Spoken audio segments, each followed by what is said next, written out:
Mr. Burt, turning to you. Your Honor, out of order, the defense would be calling Amanda Bakker. All right, Ms. Baker.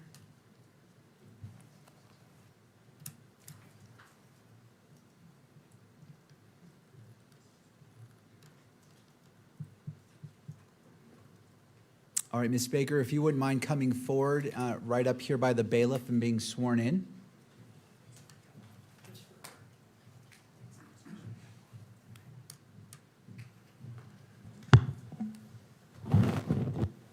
You do solemnly swear that the testimony you shall give in the case now pending before the court will be the truth, the whole truth, and nothing but the truth, so help you God. Yes, I do. All right, Ms. Baker, if you wouldn't mind being seated at the witness stand. Once you're situated, there should be a water bottle for you if you'd like behind the monitor. And after you're seated, if you wouldn't mind just pulling that microphone close to you so it picks up your voice, okay? Okay.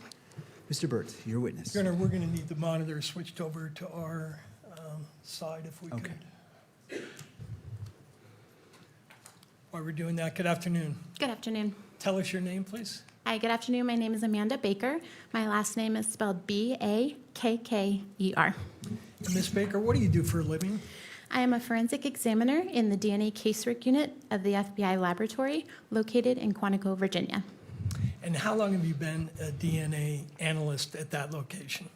A little more than 10 years. And just in general, what are your duties? My duties are to manage a case. When a case comes into the DNA casework unit, I will review any information associated with that case. I will review any evidence that is submitted for that case, determine which items of evidence need to be tested and which tests need to be performed. I will then create something called an exam plan. You can think of this like a to-do list to let the biologist know which items I need tested. Once that testing is complete, I will review all the data, draw conclusions in the form of a report, and then testify if needed.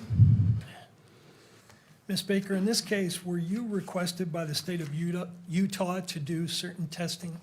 Yes, I was. And when were you called upon to do that testing? That was September of 2025. And do you recall when the case first came into your lab? I believe we received evidence the first time was September 11th of 2025. And just in general, when the FBI, your unit receives evidence for analysis, is it true that the turnaround time is about 200 days? It depends. We've wavered between 90 days and over 200 days. I would say on average, it's somewhere between 180 and 200 days. However, did this case come in on what's called a priority one level? Yes, it did. And what that means is we worked 24 hours a day, 7 days a week until examinations were complete. And is it true that you were conducting the analysis as the evidence was being inventoried? That is true. Because of the high-profile nature of this case, an item of evidence would be submitted to the lab. It would be inventoried by our evidence management group and then sent to the various units for testing, for example, the DNA casework unit. We would begin testing as additional evidence was being delivered to the FBI lab. Now, as a result of your analysis, do you produce case files Yes, I do. and document your examination in other ways? Yes. Do you have your case file with you? Yes, I do. Okay. And in your case file, are there notes of conversations that you have with people that are relevant to your testing? Yes, that's called our communication log. Now, do you have your case file there in front of you? Yes, I do. I think the pages are numbered. So I'll ask you to go to page 22 of your case file notes.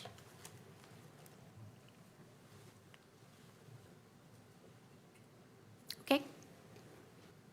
And if I could direct your attention to the bottom of that page, there is a communication log entry dated September 13th. Do you see what I'm referring to? Yes, I do. And would you read to the court what your entry is for that date? Yes. This is my communication communication entry on September 13th, 2025. All. Spoke with FBI Special Agent Folger and Utah SBI SA Dave Hull, gave technically reviewed results that Robinson was included as a possible contributor to the DNA from the towel and the screwdriver. We discussed the additional examinations conducted by DCU, and they both agreed that no additional immediate comparisons are needed at this time. All remaining comparisons will be in the laboratory report. Is that an accurate reflection of what you told the agents at that time? Yes, it is. And you told them that, quote, Robinson was included as a possible contributor to the DNA from the towel and the screwdriver, correct? Yes. Was the language that you used in conformity with requirements that you have for reporting out test results? Yes. All right, I'd now like to direct your attention, if I could, to exhibit number, State's Exhibit 31, which is in evidence, and I think it's our tab 2. And that's in evidence, so if you could display that on the screen. Mr. Burt, are you requesting it to be displayed to just your screens or to all screens? No, since it's in evidence, Your Honor, I'd like it displayed to the public. Okay, let's go ahead and put it on the main monitor as well.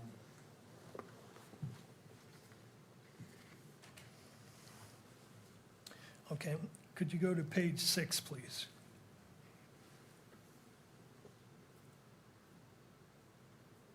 And highlight the third paragraph.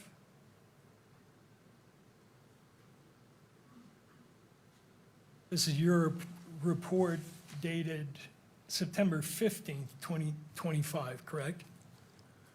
Yes, that is correct. So this is 2 days after you had the conversation with the agents as to what your results were.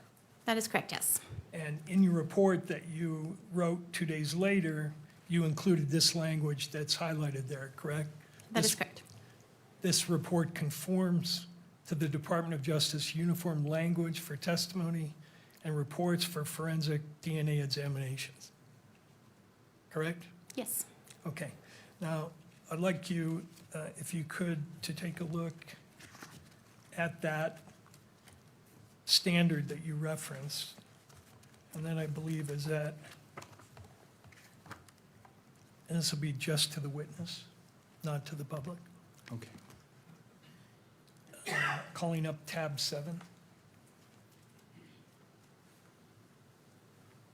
Do you see that on your screen?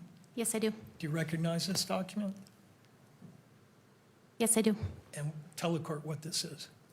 This document is the approved standards for scientific testimony and reports for autosomal DNA testing. And is this the document that you were referencing in your report? One of them, yes. And is it a true and accurate statement of what the policy of the FBI is in regard to reporting DNA in a case of this type? Yes. I move that document into evidence, Your Honor. So is it just this page or all the pages? Because it says 1 of 6. Yes, so this would be the entire document. Mr. McBride? I don't see the relevance of this document. I object on relevance grounds. Mr. Burt? Your Honor, the document is referenced in her report, and it defines the parameters of what her opinion means. So I think it's very important for the court to understand the limitations of the opinions being expressed. And just for my understanding, when you say in her report, are you referring to State's Exhibit 31? That's correct. All right, Mr. McBride, any further thoughts? No, I'll submit it. All right, so State's Exhibit, well, I'm sorry, how am I labeling this exhibit for the defense? Your Honor, we have our exhibits organized by witness, and we Okay. would be submitting to the court electronic copies of these under named witnesses. So this would be Baker 7. All right, Defense Exhibit Baker 7 is admitted into evidence, and as it relates to publication, what is your request, Mr. Burt? Your Honor, I would ask that this be published since the report is published, and this is important to understanding the limitations of the report. And so published in the courtroom and on the monitor for the media? Yes, Okay. correct. Any thoughts, Mr. McBride? No objection. All right, it will be admitted and published both in the courtroom and on the monitor for the video camera.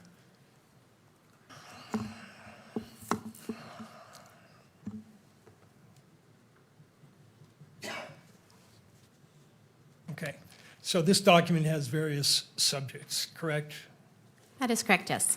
And it, in the beginning, tells you how to frame your testimony in terms of inclusions or exclusions, mixtures, sex determination, et cetera. Correct, yes. And then there's a section called Statements Not Approved for FBI Autosomal DNA Testimony in Our Laboratory Reports. That is correct, yes. Okay, so if we could go to page 5 for that statement.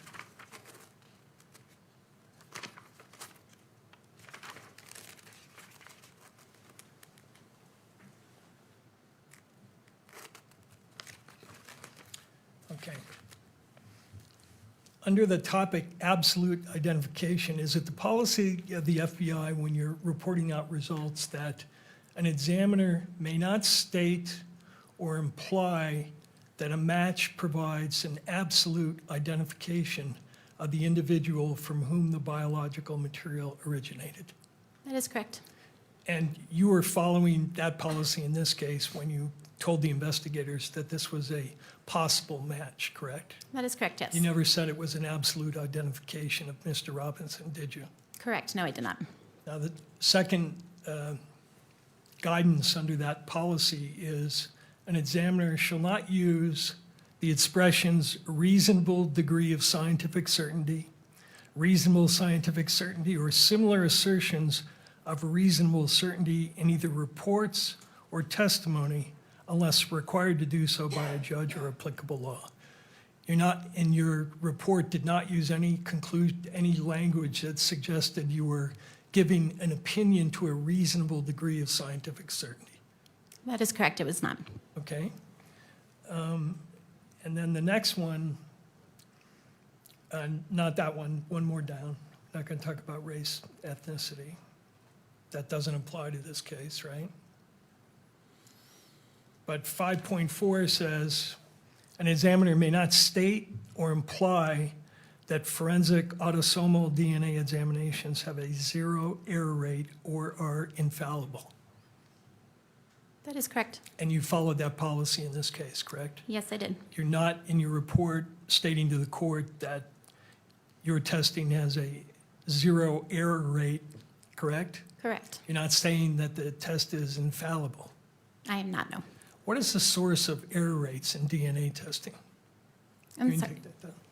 Can you clarify your question? Yeah, when it refers to don't state that there is a 0 error rate, what in general are the sources of error in DNA, in the kind of DNA testing that you do?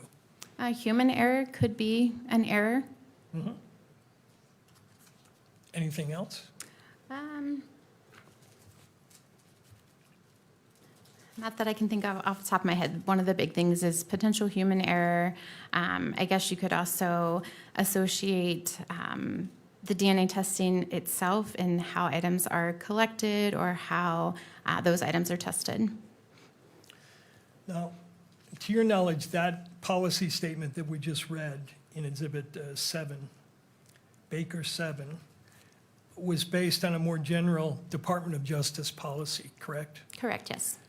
And that policy is called the Department of Justice Uniform Language for Testimony and Reports for Forensic Autosomal DNA Examinations using probabilistic genotyping systems, correct? That is correct, yes. And could you display 8 for us, please, to the witness?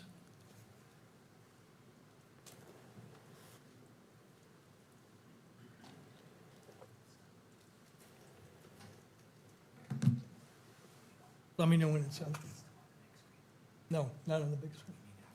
Okay, so not to go onto this main big Correct, screen. this is Thank just you. for the witness. And you're familiar with that policy, correct? Yes, I am. Okay.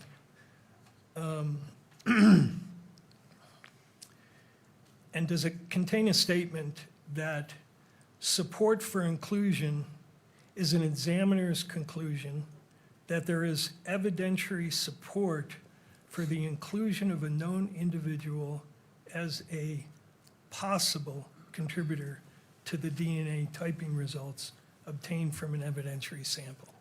I believe it does, yes. And did you follow that procedure in this case? Yes, I did. all right? Does this same policy state at page 4,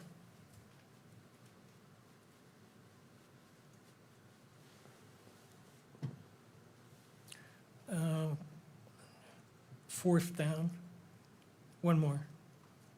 No, next one.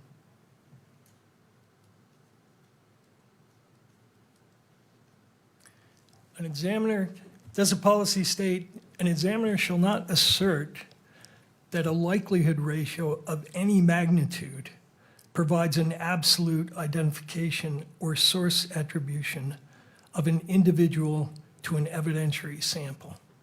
That is correct, yes. It does state that. And you followed that procedure in this case, did you not? Yes, I did.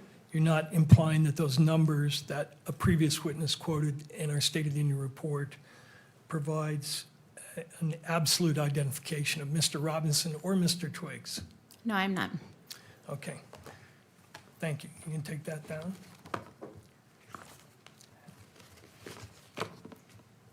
Are you also familiar with a concept called formal activity level?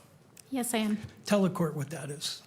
Formal activity level is determining an activity that causes DNA to be left behind on an object.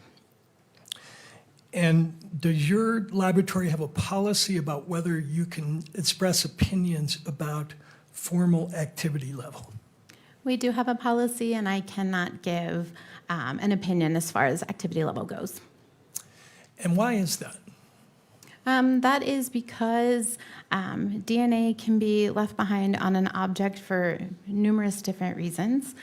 So just because DNA is on an item doesn't necessarily mean that an individual touched it or utilized that item. So because of that, we do not opine on what activity may have occurred.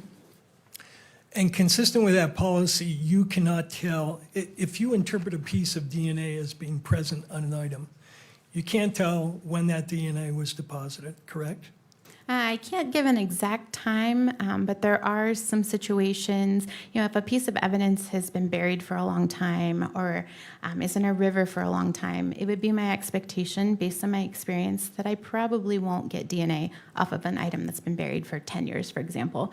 However, I cannot give exact timing as to when DNA was deposited on an item. And I was talking more about a situation where you actually find DNA on an object, be it a gun or anything else. You can't say when that DNA was deposited, correct? Sure, that's correct.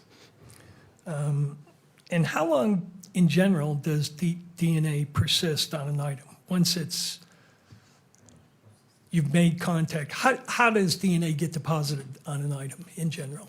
In general, DNA can be deposited a few different ways, via body fluids such as saliva or blood, or skin cells. So touching an item or wearing an item, DNA could be deposited.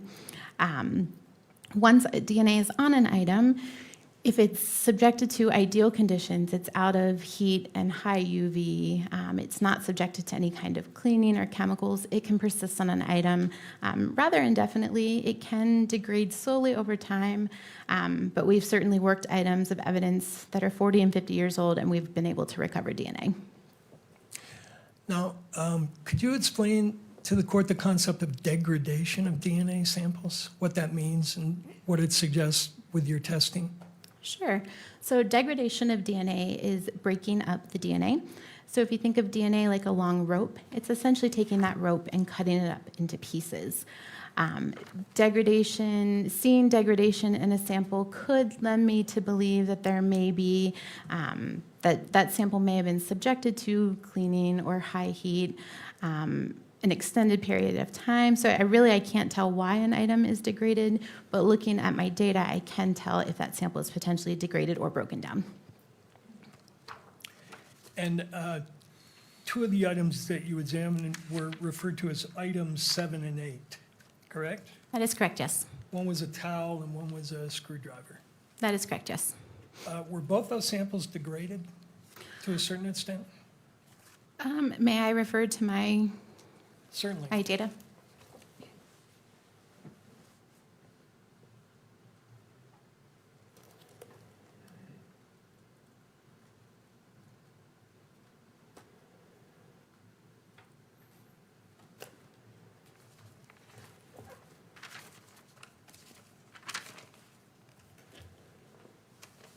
So item 8 was the screwdriver from the perch.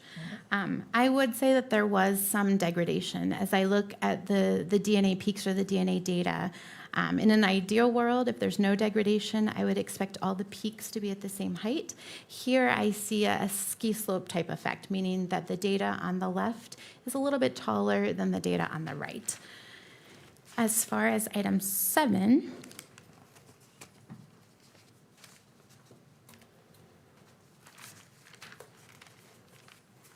item 7 was the tau. There was a slight amount of degradation, but not as much as item 8. Okay. And what is the effect of degradation on production of the allele? First of all, what's an allele? An allele is an individual's DNA type. So we inherit half of our DNA from our mom and half of our DNA from our dad.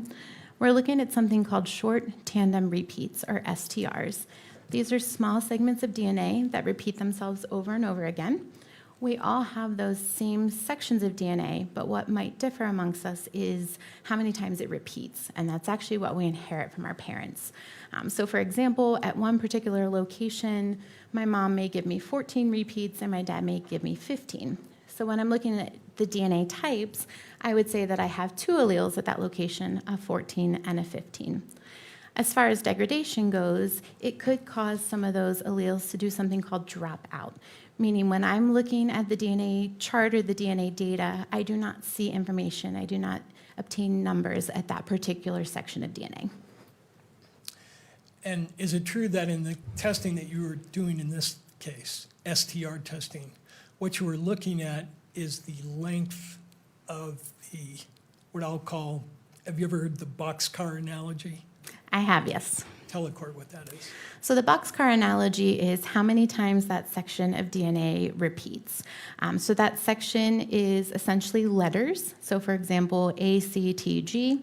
So you may have A, C, T, G repeated 10 times or 12 times. Each of those sections of A, C, T, G would be considered one boxcar. And so when you're looking for alleles, you're essentially counting the boxcars. Could be 7 boxcars, and that person would be a 7. That is correct, yes. And from the mom and from the dad, he may have inherited 10 boxcars. That is correct, yes. And so that person at that particular location would be a 7-10. Yes. And what you're doing in your testing is comparing those numbers to what you get from a known sample to see if they match. That is correct, yes. Is that true? Yes. Now, is it true that what you mentioned the A, C, T, and G, correct? Correct, yes. Is it true that you are not measuring the sequence within the boxcars? You're just measuring the length of the boxcars? That is correct. So the sequence would be equivalent to letters in a word. What I'm looking at is the number of words versus the letters that make up that word. And we'll talk about this a little later, but people can vary not only in the length of the boxcars, but in the sequence within the boxcars, right? And that is correct, yes. And what your testing looks at is just the length. Correct, yes. Okay. Now, for the, and is it also true that you're looking across many different locations? Yes. So at the FBI laboratory, we use a kit called Global Filer, and this is looking at 21 different locations on a human's DNA, in addition to 3 sex-determining locations. That lets me know if an individual is biologically a male or a female. As between 2 individuals, 99% of their DNA is exactly the same, right? That is correct, and that makes sense. We're all humans. We all have arms, legs, and a head. Less than 1% of our DNA is what differs amongst us, with the exception of identical twins. But with the within that 1%, you're looking at these length differences, correct? Correct, yes. And you're looking at what you called short tandem repeats. Yes. How many, you said you looked at 25 locations? We're looking at 21 and 3 sex type determining, so 24 total. What are the sex determining, they're called the locus, correct? Correct. So What are- locus is that individual section of DNA. Right, and they typically have names or numbers associated with them, correct? Yes, they do. So what are the sex-determining loci? So there is amylogenin, and that lets me know if an individual is male or female. And then there's two specific male sex-determining locations. One is Y-indel, and one is DYS 385. Those just let me know that those are specific to male individuals. Okay. And then for the other locations you're looking at, those, you're just looking for two types at each location, correct? Correct, yes. Okay.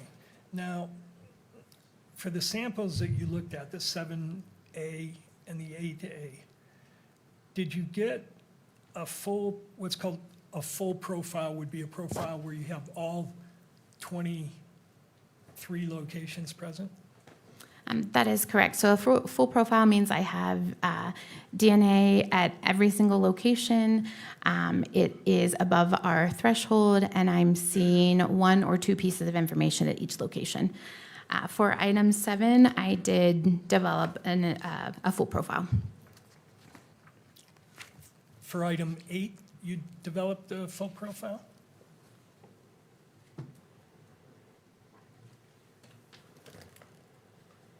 Item 8 was a partial profile, so I did not develop DNA at every single location.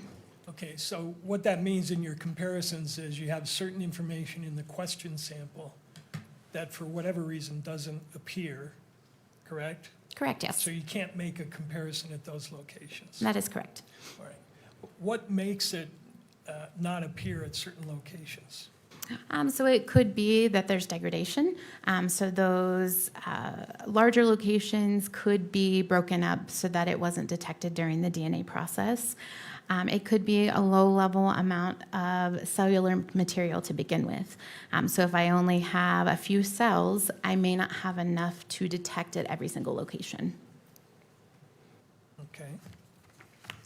And for the 8-1 sample, did you measure Mr. Robinson and Mr. Twiggs's DNA at the 23 locations? For item 8, I did not have a full profile, so I did not have data at all 23 locations to compare to either Mr. Robinson or Mr. Twiggs. Right, but you had full profiles for Mr. Twiggs and for Mr. Robinson, right? For their known sample, Yes. yes. So for their known sample, that was a sample that was taken directly from those individuals, and I did develop a full DNA profile. Okay.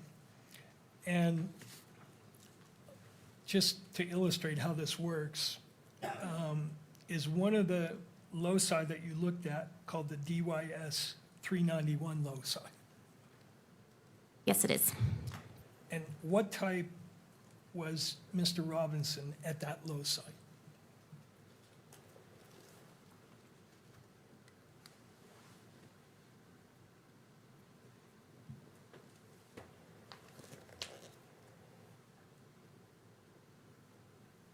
At that location, Mr. Robinson was an 11.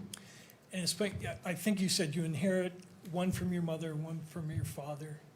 But when you say he's an 11, technically he's what's called an 11-11, correct? So for this, so DYS 391 is actually that male location, so he would not have, or anybody would not have inherited anything from their mother.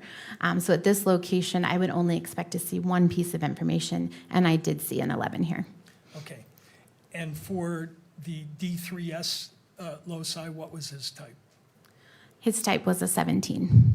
Now, for that loci, you'd expect two types, correct? That is correct. And when you say he's a 17, do you mean he's actually a 17-17?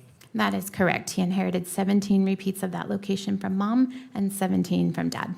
Other locations, for instance, the VWA, he's type 18-19, correct? That is correct, yes. So you're looking at those, and what the machine produces are peaks, correct? Correct, yes. They're just spikes on a graph, similar to like spikes on a heart monitor. And you said for 8A, you had certain locations where the test sample didn't have any results. That is correct. So at the TPOX location, Mr. Robinson is a type 8-9, correct? That is correct. Mr. Twiggs is a type 811, That is correct. but when you looked at the sample, 8A, it didn't have any of those types. That is correct. So I could not compare at that location. Now, are there certain rules for when you exclude someone? In other words, when you're comparing two samples, are there rules which say, here's where I would conclude that he could not possibly have contributed this sample? Yes.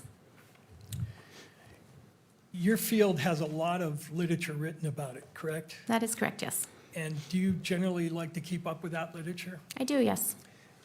And across time, there have been several books, publications that attempt to educate you and courts and lawyers on the technical aspects of DNA testing, right? Correct, yes. One of the books, the early one, DNA Technology and Forensic Science by the National Research Council.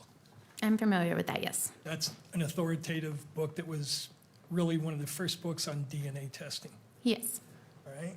And then by the same organization, National Research Council, the Evaluation of Forensic DNA Evidence, Correct, yes. published in 1996. So you're familiar with that as well. Yes, I am. And then there's an author, I believe, who did his research work at the FBI, named Dr. John Butler. Yes, I'm familiar with him. And you have studied his work both in your training and your continuing education. That is correct, yes. And he's got 3 current textbooks on the topic that we're talking about, right? I'm not familiar with how many textbooks he has. I know at least the one. Fundamentals of Forensic DNA Typing, Yes. familiar with that. Forensic DNA Typing Methodology, Yes, I'm familiar with that one as well. and Forensic DNA Typing Interpretation. Yes. Everybody in your field relies on these publications and use them as teaching tools. Yes, I would agree with that. And then, in addition to those books, there have been studies that have been done on particular topics, correct? Yes. This case, we're dealing with mixtures, correct? Yes. And mixtures present certain challenges that are not present when the samples are not mixed, correct?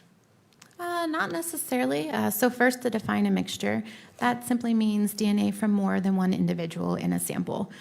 So if I were to take a sip from a coffee cup and my husband were to also take a sip, if I were to swab that coffee cup, I would get a mixture, his DNA and my DNA together.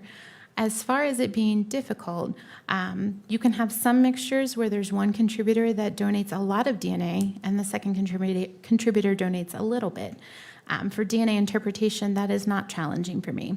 Where it can become challenging is if you have 4 or 5 individuals within that sample all donating roughly around the same amount, it may be challenging for me to determine if a person is included or not. And would you also agree that that challenge exists in situations where you have what are called low quantities of DNA? Again, that could be possible, so I could have low quantities of multiple individuals, which is simply just saying that I can't determine which piece of DNA goes with which individual, so that's possible. What is drop-in?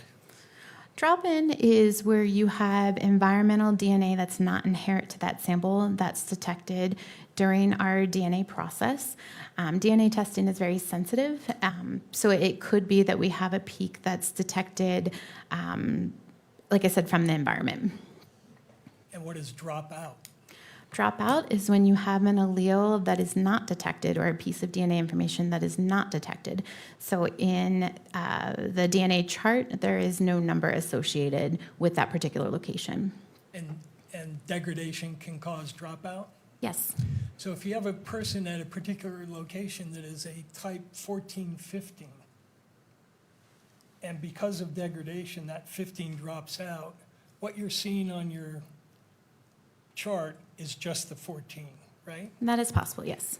And that presents a certain challenge, does it not? Because if the 15 is not there, you could misinterpret that as a type 1414, correct?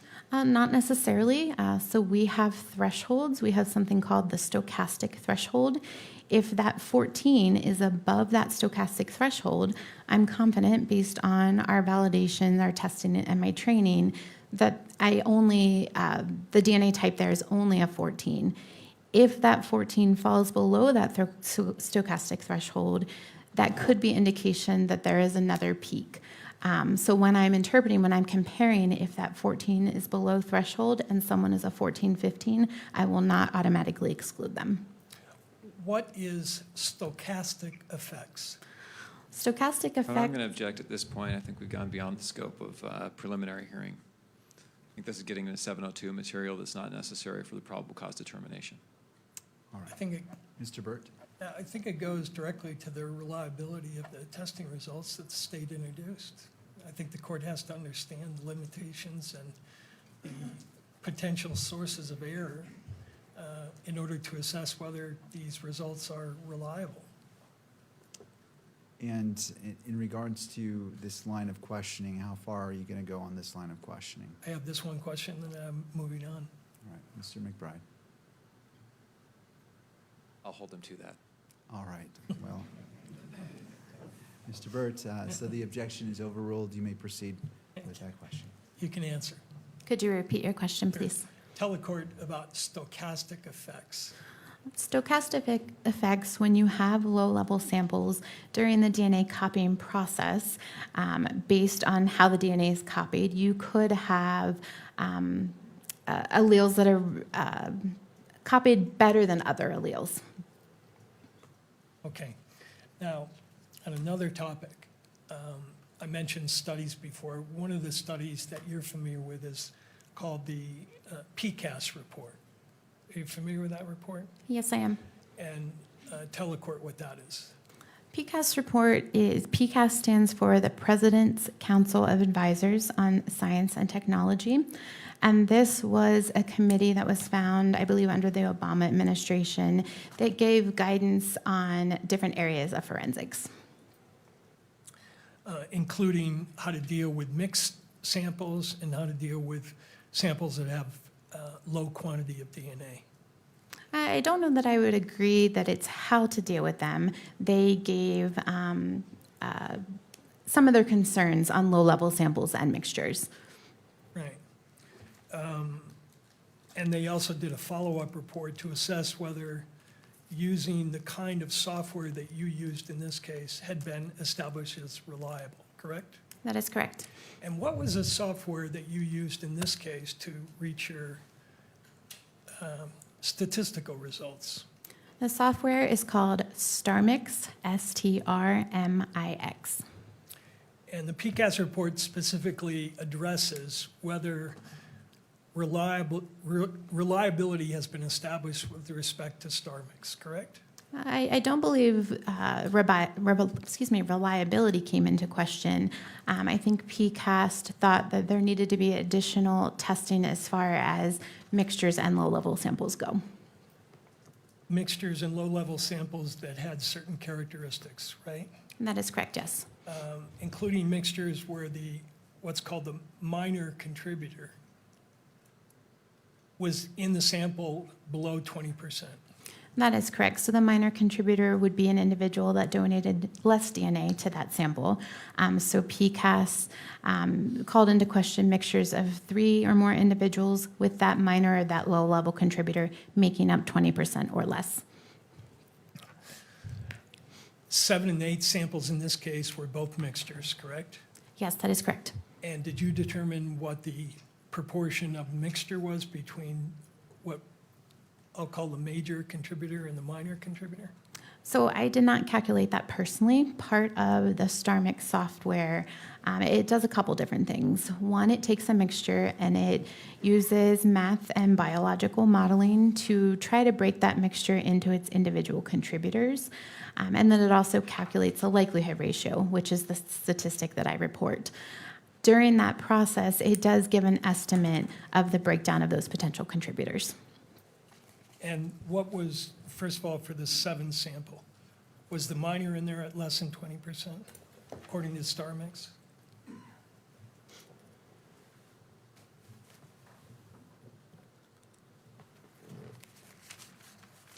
Yes, it was. For one of the runs, when I compared to Mr. Robinson conditioning on Mr. Twiggs, it was a 5% to 95%. And how about for the other sample?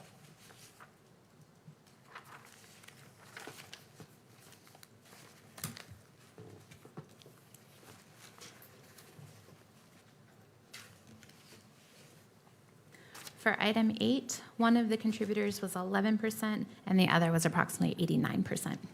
So below 20%, right? Correct, yes. And the concern expressed in this report, which was written by experts in your field, correct? No, that is not correct. The PCAST report was written by individuals that were not practitioners or any type of laboratory personnel. Right, but they list the experts who provided input into that report, do they not? Yes, they did. One of them was Bruce Bedoli, correct? Correct, yes. Who's Bruce Bedoli? He is a DNA expert within the field. Well, he was the head of your unit for a number of years before you came on board, wasn't he? He was, yes. And he's written extensively on forensic DNA testing, has he not? He has, yes. The report also lists Eric Gilkerson, correct? That name does not, I do not recall that name. Forensic examiner for the Federal Bureau of Investigation Laboratory. I don't recognize that name. How about Bruce McVicker, forensic examiner, Federal Bureau of Objection, Investigation? Your Honor. I'm going to renew my objection. I think this is beyond the scope of determining probable cause. The standards that apply here are that the court weighs the evidence in the light most favorable to the state and avoids credibility and balancing the evidence to the stage. I think we're far into 702 territory at this point. Mr. Burton. I'm not sure I understand the objection into 702 territory. 702 deals with reliability of evidence. That's what the court is here to determine. So again, it's directly relevant to reliability. This report criticizes, for the specific samples she's using here, the reliability of this testing. And her response was, oh, but they weren't experts. But the report indicates that there were experts who were consulted on this report. So I think it is relevant, and I think it goes to the issue of reliability, and it's the only question I have on this area as well. Anything further, Mr. McBride, or do you wish to respond to that? Just that 702 deals with admissibility. It does discuss reliability, but it's directly related to admissibility of the testimony at trial under the Utah Constitution and under the robust case law in this area. The court does not weigh the evidence, draws the inferences in the favor most in the light most favorable to the state, and I think we're beyond that point now. We're getting into the admissibility questions. All right. Anything further, Mr. Burt? No, Your Honor. All right. Well, as this is the last question, I'm going to overrule the objection, but as a reminder to all parties that this is a probable cause standard, and as it relates to, well, I will just leave it at that. Are you familiar with that, analyst? No, I'm not. Okay. Just to close the loop on the PCAST report, what they said in the report was that published evidence supports the foundational validity of probabilistic genotyping with some programs of DNA mixtures of 3 individuals in which the minor contributor constitutes at least 20% of the intact DNA in the mixture, and in which the DNA amount exceeds the minimum required level for the method. Isn't that what they concluded? That sounds accurate, yes. And do you know why the level 20% raises reliability issues? I do not know. Okay. But you do know that in this case, both your samples had minor contributors below 20%. That is true, but in this case, it was also only a mixture of 2 individuals. All right. Now that's the next thing I was going to ask you about, which is what is NOC? NOC stands for number of contributors. And when you use this program, this genotyping program, star mix, who decides what the number of contributors is? That's my determination based on my experience and training, looking at the data. That's something I input into StarMix. Right. And that's a complex determination, is it not? Not necessarily. But it can be in some cases, correct? It could be if there's mixtures of a lot of individuals and a lot of the peak heights, the size of the spikes are relatively the same. It could cause some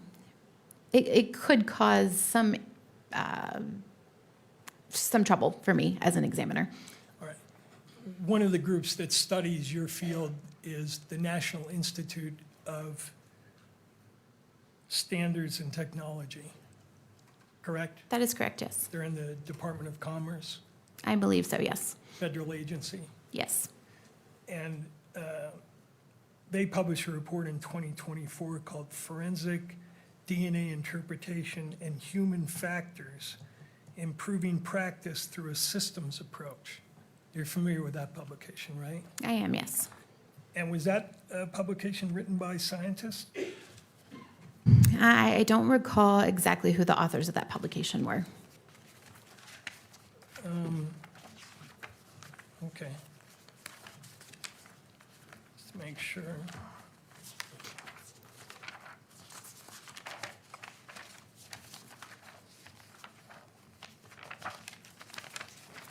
That the,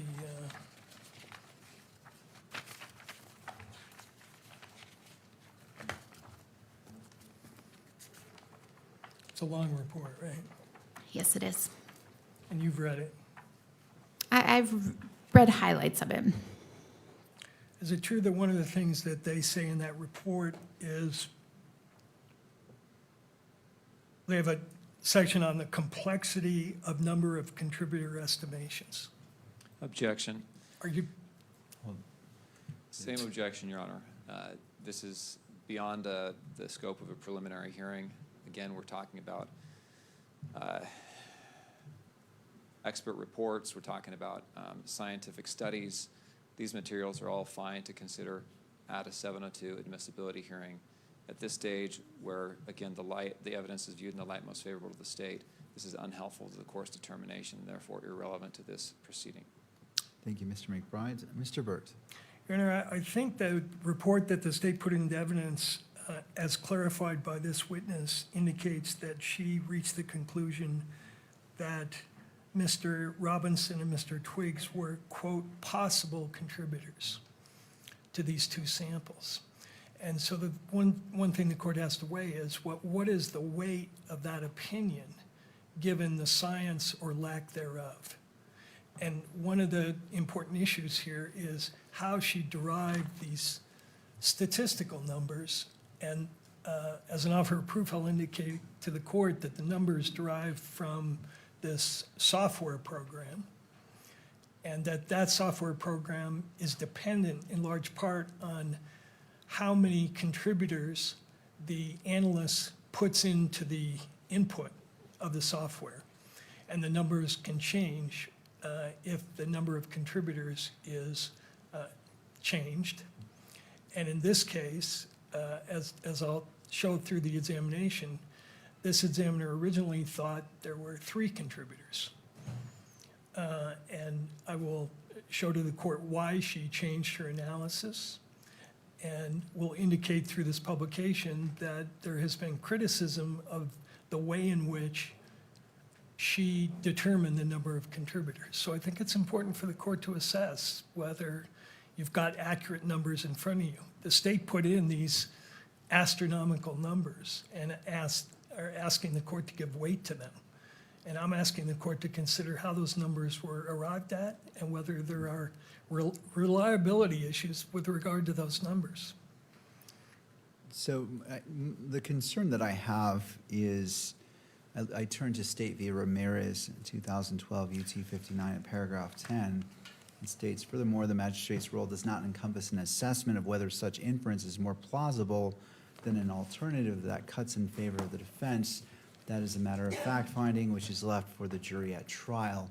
And so when I'm staying in my role as a magistrate, I hear what you're saying, but my concern is based off case law that dictates what I as a magistrate should be doing.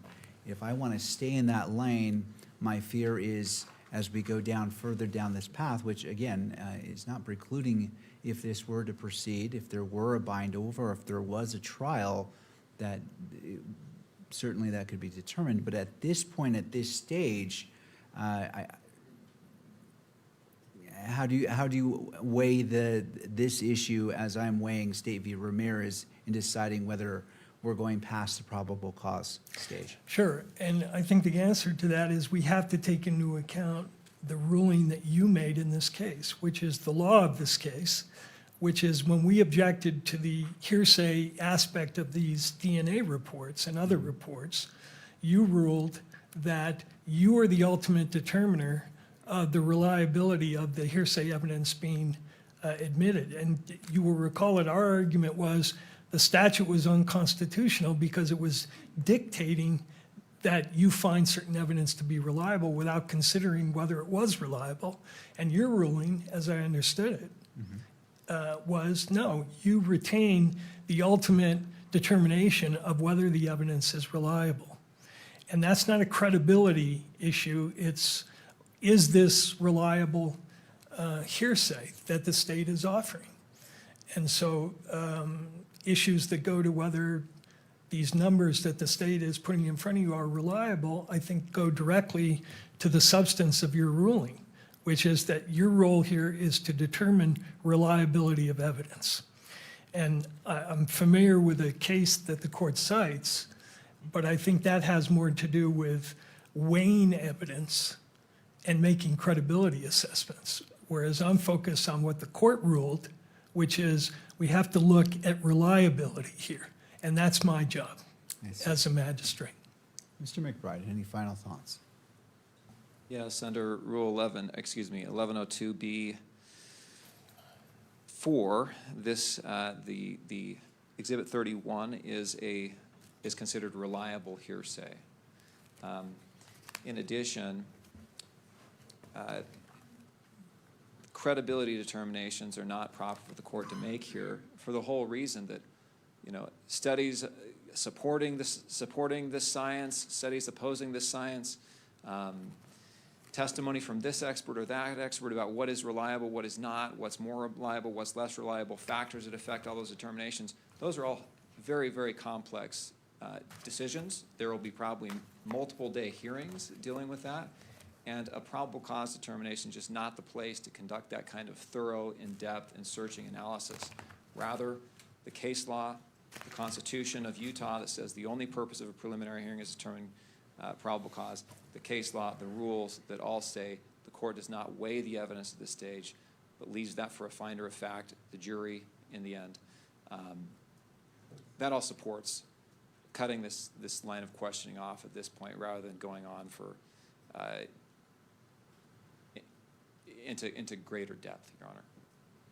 All right. Well, based off what's been presented before me, I'm going to sustain in part and deny in part the objection made.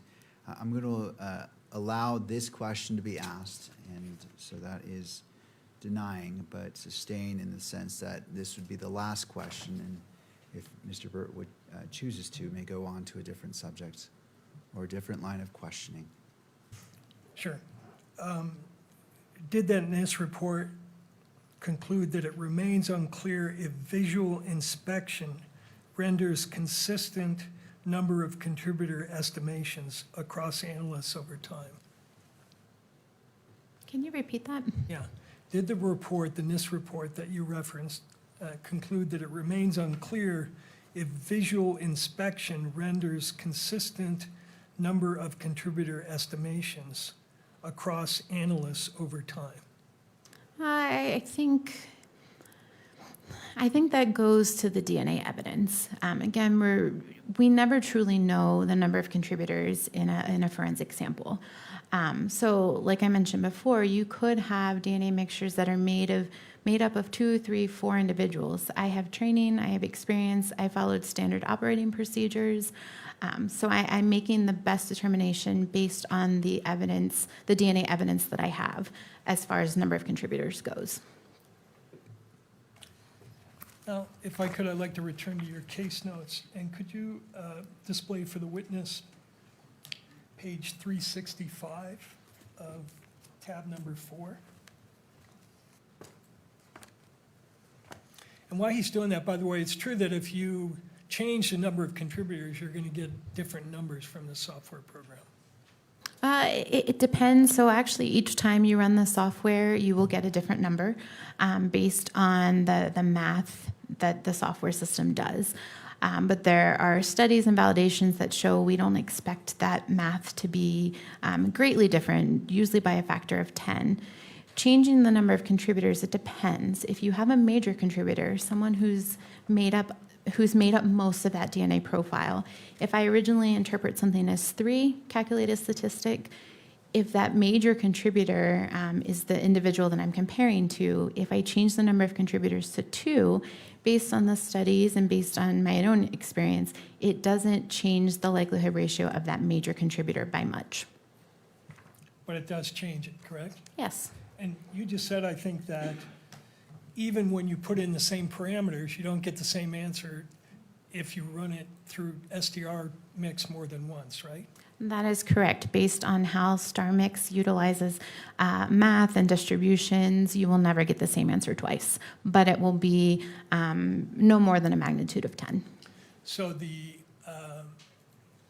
that test is not reproducible in the sense that you can run it a sample or your assumptions in there 10 times, you could get 10 different answers. That is true. Again, all within the first time I run StarMix, I'm not going to get a likelihood ratio of 10, and the second time get 10 quadrillion.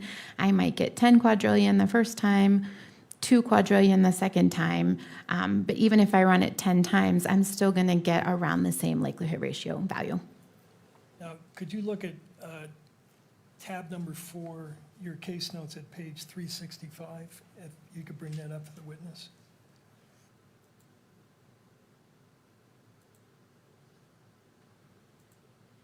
Let me know when you have that in front of you. I think you need to scroll up one page. There we go. Can you identify this page from your notes? Yes, I can. These were notes that my technical reviewer made, and my technical reviewer, they will review all of my DNA evidence. They will draw their own conclusions as far as number of contributors and comparisons, then compare it back to my conclusions. All right, so this is regarding the 7 sample, correct? That is correct. That is one of the samples. And your original assessment was that there were 3 contributors to this sample, right? That is correct, yes. And that conclusion was reviewed by a reviewer, correct? Correct, yes. She read the same electropherograms, or the name for the output of this technology you use, correct? She utilized the same electropherogram, which is the chart that the DNA is on. And does this page in front of you have in evidence page 365? And that would be Baker 4. Mr. McBride? I'll object on relevance grounds. All right, did you want to respond, Mr. Burt? Your Honor, it's relevant because the witness originally determined that there were 3 contributors, and I'd like her to explain to the court how she reached that conclusion, because I think it does go to the reliability of her testing here. All right, so as it relates to Baker 4, and this is her personal notes from Ms. Baker as it relates to what I'm assuming is State's Exhibit 31, that these notes were prepared as part of the report in State's Exhibit 31. I will find that it And is Your Honor, relevant Your and that it is admitted into evidence as regards to publication. What is the request, Your Honor, Mr. Byrd? If I may clarify, I think the testimony was that this was not her notes. That these were the notes of her technical reviewer, is what I heard. Please correct me if I misheard that, from both sides. I want to Yeah, I make did. sure, are these Ms. Baker's notes? Could I clarify that? Absolutely. Ms. Baker, these are notes in your case file, correct? These are notes in my case file, but they're not my notes. And the way your lab works, you're not the one that does all the different steps in the testing process, correct? That is correct.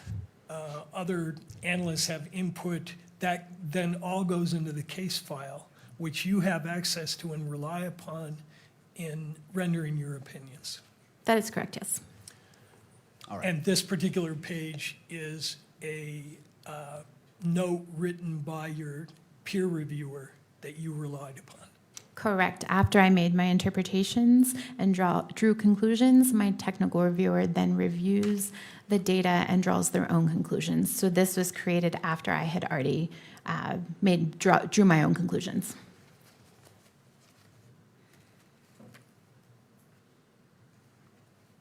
All right, I'm just trying to put it together here.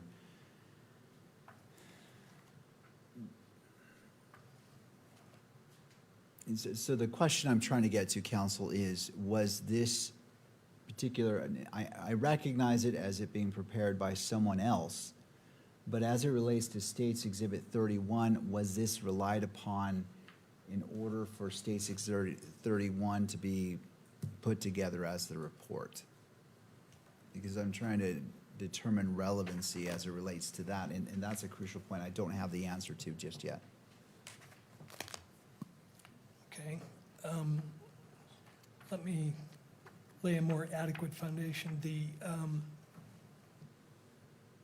case file notes are assessed by you at every step of the analysis, correct?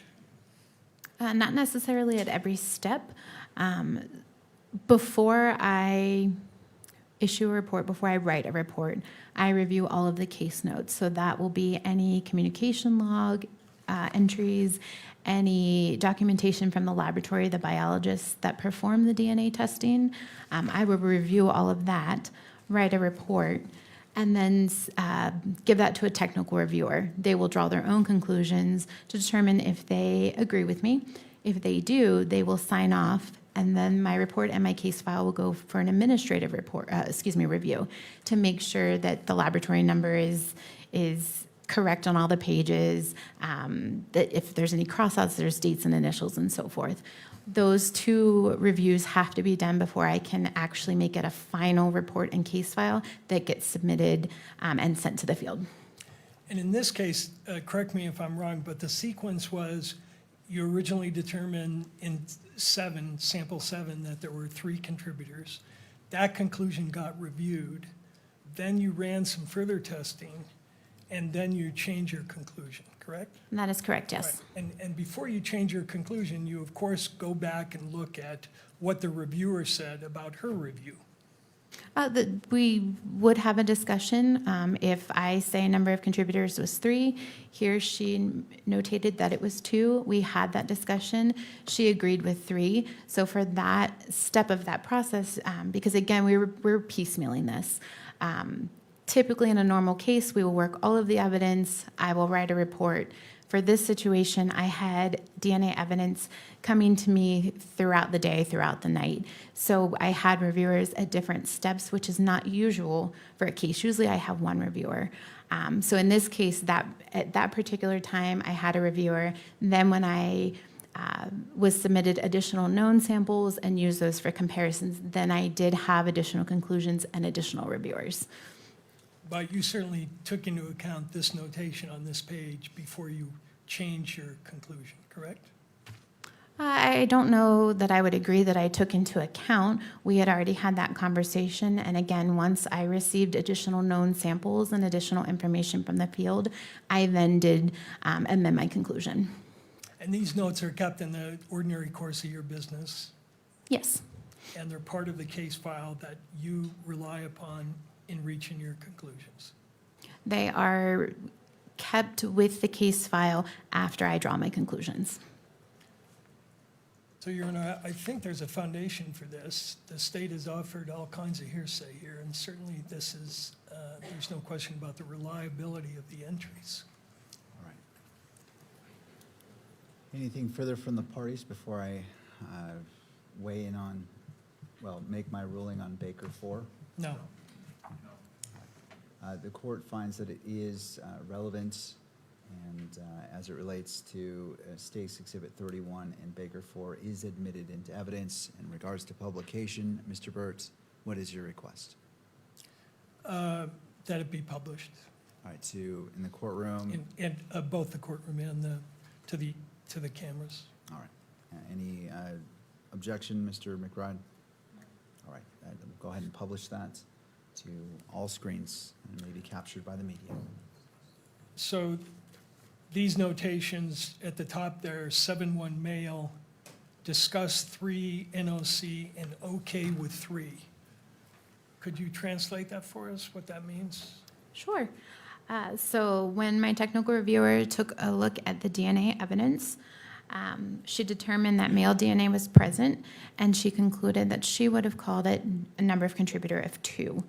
She compared it to my conclusions. I said number of contributor 3, so we had a discussion as to why she thought it was 2, why I thought it was 3, and she said she agreed with me calling it 3 based on her discussion. Okay, so was that an extended discussion you had with her, or just? No, this was a quick discussion, and this is not unusual. We have discussions like this during the technical process quite often. And the stamp on the bottom, approved by Tara Benson, is that the reviewer? Yes, it we're is. talking about? All right, thank you. Now, I want to ask you to look at page 128 of that same exhibit.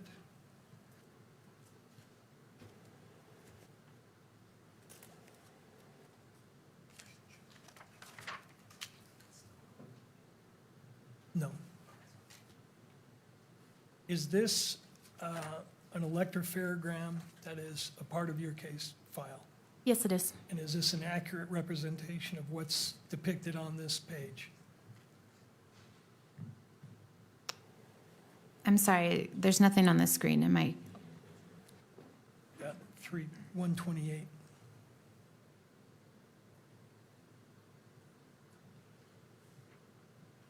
Yes, it is.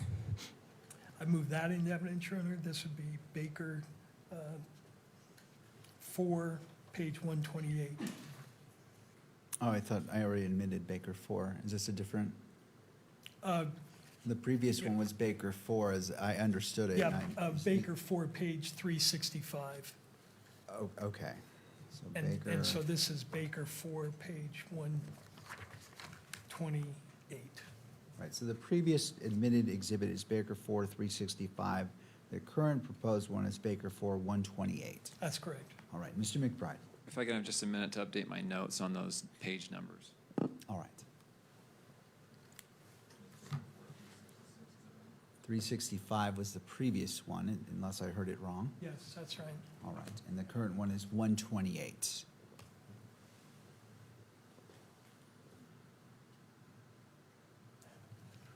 First, I'll note, this is the first I'm seeing these as exhibits. Of course, I have this file, but I was unaware that we were going to be, these are going to be offered as exhibits, so I'm looking to find them in my file as we go. Second, again, I'm going to object on relevance grounds to the probable cause determination. We're going through the finite details of the analysis here, and once again, I think these are appropriate questions to raise in a 702 hearing. But with the standards that apply at the preliminary hearing that I've already discussed, I think we're beyond the scope of probable cause determination as we dive into this evidence. All right, Mr. Burt. Your Honor, I think this exhibit is particularly important because the court does not yet have in front of it what an electropherogram is and how it's interpreted. And this particular page will illustrate to the court how the analysts interpreted the peaks on this electropherogram to reach the conclusions that she reached, that there were 3 and not 2 contributors. And I think it will assist the court in determining exactly how this comparison process works and what the output looks like, so the court can see exactly how the interpretations are being made. And is this the notes that were relied upon so I'm viewing today's Exhibit 31 as a summary, and this more of showing the work of how the summary was reached. Am I misunderstanding how this fits in? This fits into how the analyst originally was of the opinion that there are 3 people here and not 2.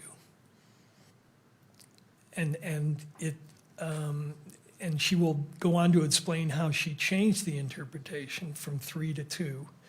And the point of this is to illustrate to the court that this is a subjective process to a certain extent, and that people can read these things in different ways. And so I think it will help the court understand exactly what's being compared here. You've got peaks on a line, she will say, and just to let the court know, in responsive to Mr. McBride's statement that he was unaware that this is going to be an issue, he and I met with this analyst before the preliminary hearing. The analyst pointed this page out to us as being illustrative of why she originally concluded that there were 3 contributors. So this is not something that's being sprung on the state. He was a part of that conversation, and this particular page was identified by the analyst, not by me. So it is important to understand why we went from 3 to 2 and what impact that has on the numbers that the state is offering. All right. Anything further? No. All right. Under Utah Rule of Evidence 1102, B4, it says scientific, laboratory, or forensic reports and records. I find that this is admissible and is admitted into evidence as Baker 4, page 128, and is a request to publish this document. Okay, you can, Was that a yes? Oh, okay. yes, All right, so published, I'm assuming to that Yes, screen as well? All right, correct. it may be published. Counsel, just as a reminder, as this is a probable cause, I understand and I appreciate you give me a pointer of where it's going, but just as a reminder, as probable cause, it is admitted, and you may discuss it, but I definitely want to keep this within the track of probable cause. understood. All right. Thank you. Mr. Burt. Okay. Is it true what I just told the court, that you pointed this particular page out as illustrating why you originally thought we had 3 contributors? Yes, that is true. So explain to the court, is this an electropharogram? Yes, this is an electropharogram. Each of those rectangles at the top, for example, D2S441, that is that small segment of DNA that I referred to earlier. And each of those peaks has a corresponding number that is the allele, so that corresponds to the number of repeats that an individual inherited. And this is what you ultimately, after you get this electropharogram not through running it through STR-Mix. There's a different device that you use to produce these electropharograms, right? Correct, yes. During the DNA process, this is the last step of that process. So what it's doing is DNA is found in cells of our body. We're taking those cells, we're breaking them open with chemicals to release the DNA from those cells. We're making photocopies of those pieces of DNA so that we can essentially see them.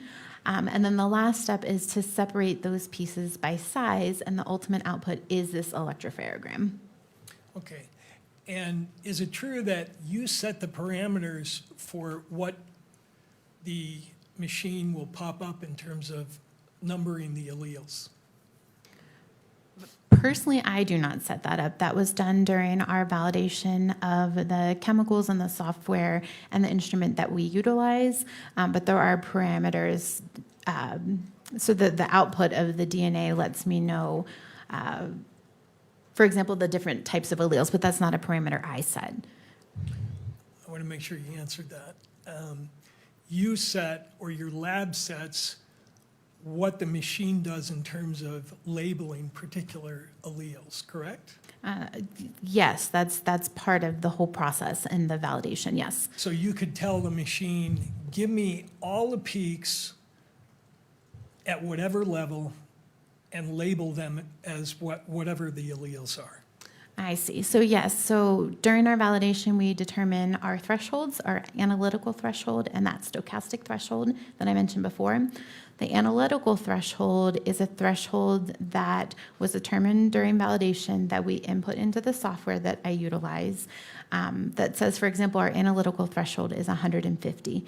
Any peak that is 150 or greater, the software system will give me that allele call or that number for that peak.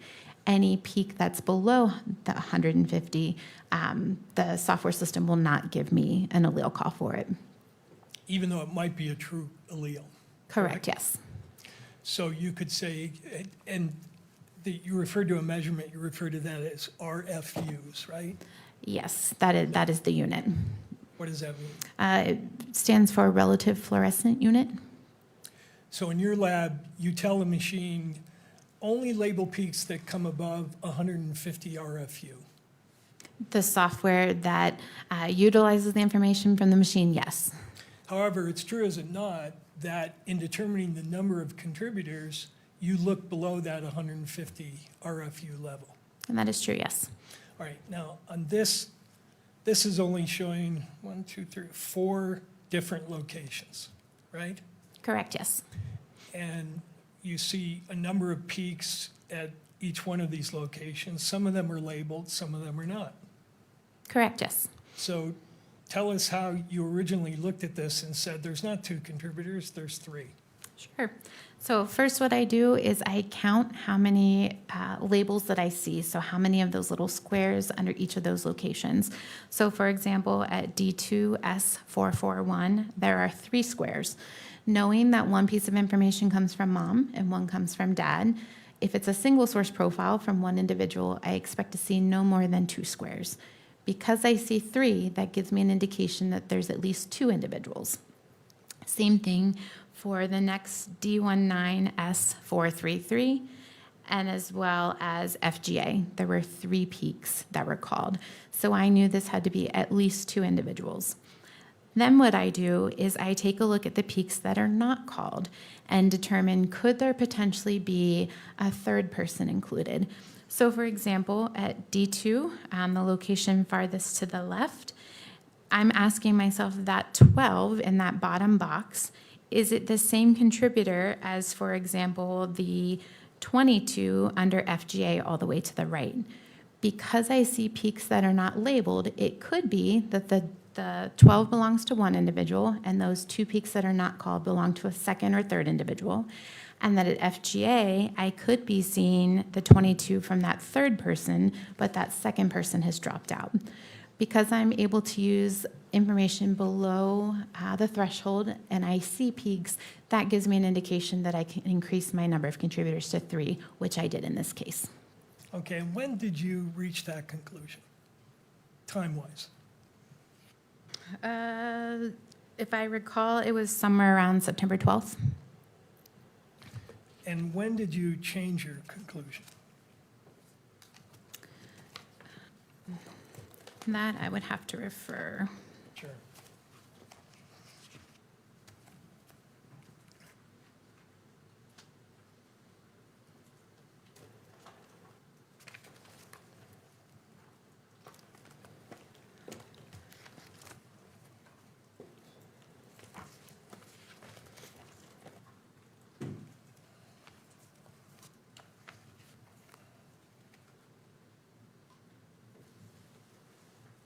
I changed my conclusion on September 13th of 2025. And explain to the court why you changed your conclusion?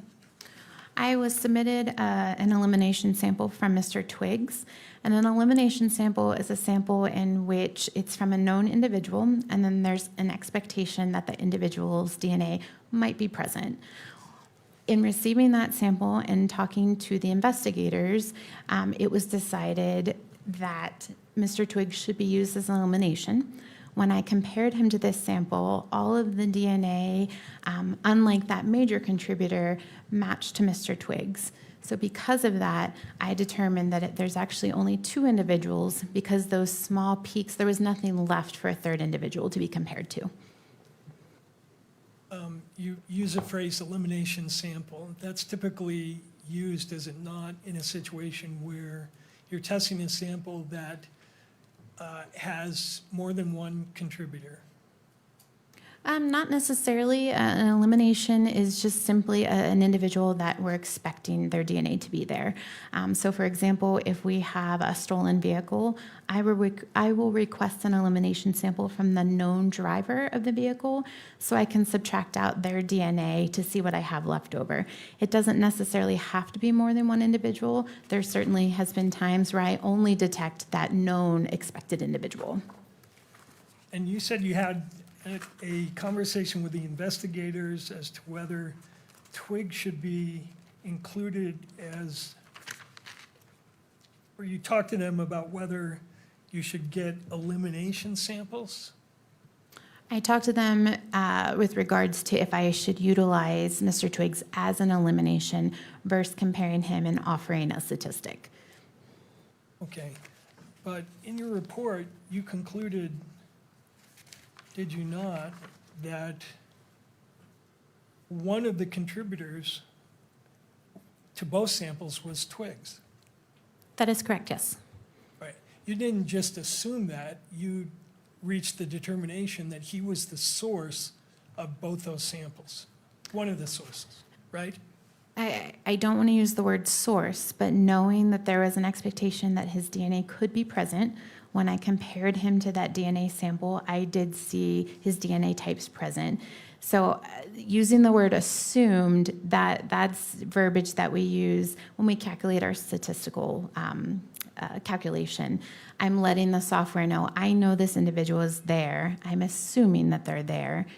Based on my comparisons, I did see evidence that that person was there. But I guess what I'm confused about is we talked before about how your language should never imply an absolute identification. But in the body of your report, you say that one of the contributors is Twiggs. You don't say he's a possible contributor like you do for Mr. Robinson. You say he is a contributor, do you not? I do, and with elimination samples, that's slightly different. So for example, let's say I have a sexual assault case and I have a vaginal swab from a female. She has a consensual partner. I can request an elimination sample from that consensual partner. If I see that they're present, I can say they're present and say the DNA foreign to that victim and that consensual partner is one person, for example. So it's different than comparing a known individual. If they're an elimination sample, I can say that I expect their DNA to be there, and based on my interpretation and reviewing that data, they are present. And based either on your conversations with the agents or other people, why did you think that Twiggs was someone whose DNA you would expect in those 2 samples? So from what I recall, in speaking with the investigators, Mr. Twiggs was a roommate of Mr. Robinson, and it was thought that those items came from potentially Mr. Robinson's home.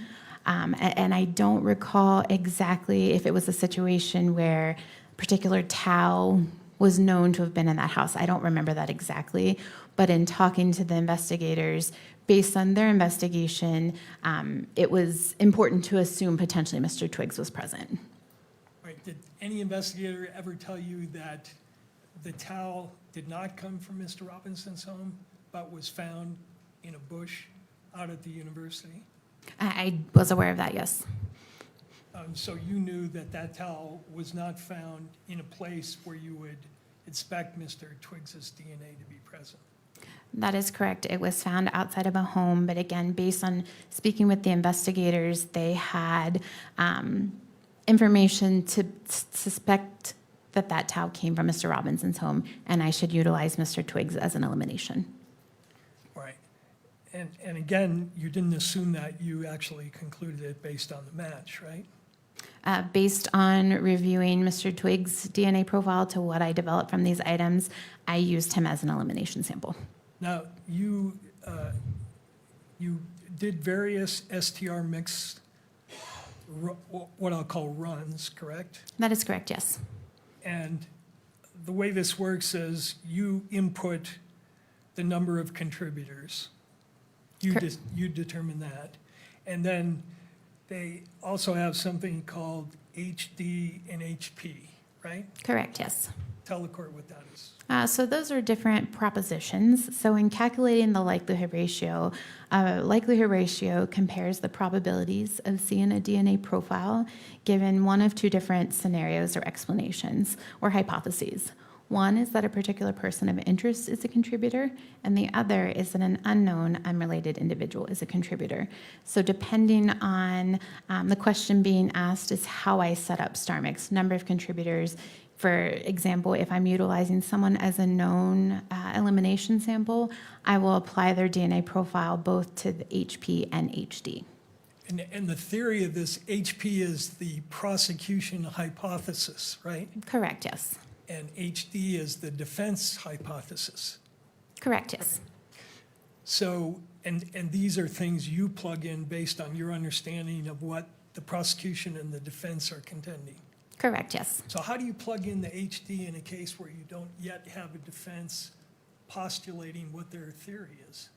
So HD, or the defense hypothesis, is simply the DNA profile, the probability of the DNA profile, given that it's another unknown, unrelated person to the prosecution's potential person of interest. Mr. Burt, I don't want to interrupt your line of questions, but we've been going for just shy of 2 hours. Would right now be a good time It'd to be a take great 15? time, Your Honor. All right, Thank let's you. take a 15-minute break. Go with Mr. Burt and Ms. Bakker, direct examination. Thank you. Mr. Burt, your witness. Ms. Baker, would you take a look at, in your notes, page 24 of 379?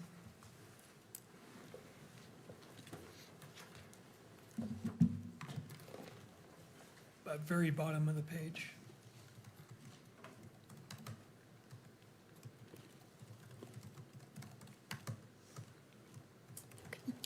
Did you write there on the 15th of September 2025, spoke with Special Agent Folger, gave update on report timeline, discussed that upon review, it was decided that additional statistics needed to be run. Report will still be issued with Twiggs as an assumed contributor per previous discussions with Folger and Carmack. You see that? Yes, I do. And what additional statistics needed to be run at that time? So at that time, I believe I ran statistics with just Twiggs comparing that individual to the sample. If I may refer, I think that was the only additional.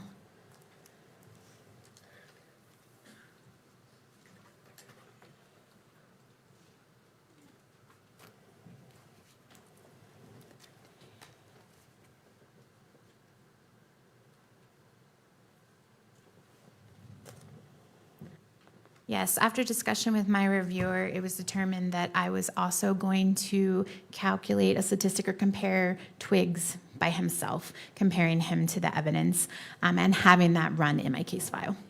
Okay.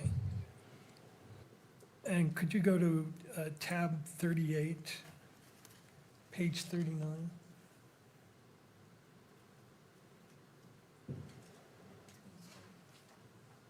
Oh, Yeah, it should not be on the screen. let's pull it down from the screen. Thank you. Thank So you. just to the monitors of the attorneys and the witness, Mr. Burt? Just for the witness, Your Honor. Okay, just for the witness. 39. And this is page 39. Is this the DNA report, I'm sorry, the star mix report that was produced as a result of your inquiry that involved a comparison of the sample to Mr. Twiggs alone. Yes, it is. And is that a 6-page report? Yes, it is. And is it a true and accurate copy of the STR mix report for that particular sample?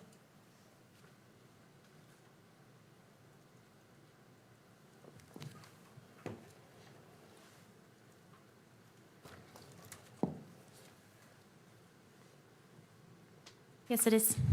I'd move that into evidence, Your Honor. This would be Baker 38, page 39 through 44. Baker 38, page 39 through, I'm seeking admission as well as publication to the audience and the camera. I just want to make sure I have the label correct. Baker 38, pages 39 through 44. Did I hear that correctly? That's correct, Your Honor. All right. To the state? Yes, Your Honor, I object on grounds of relevance to the probable cause determination. All right. And Mr. Burt, would you like to respond? Submitted, Your Honor.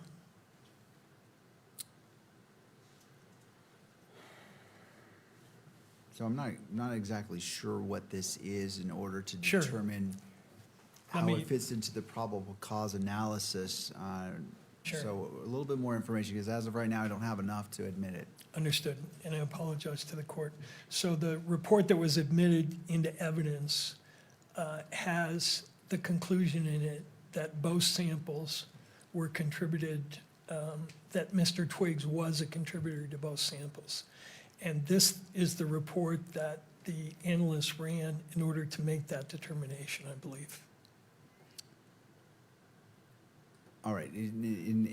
Did these reports, were these made prior to State's Exhibit 31 being prepared? Yes, that's correct. All right. I will admit, Baker 38, pages 39 through 44 is admitted and may be published. Again, as a reminder, for all attorneys, this is a probable cause standard, so if all parties can just keep that in mind as we're moving forward on this. Sure, Thank you. thank you. And so it may be published to all screens.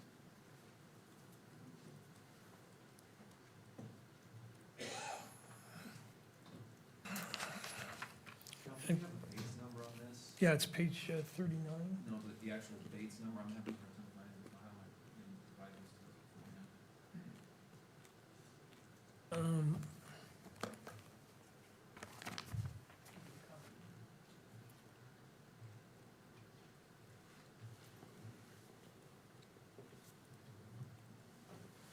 So is this the report that you referenced in your notes that you needed to run the sample through StarMix?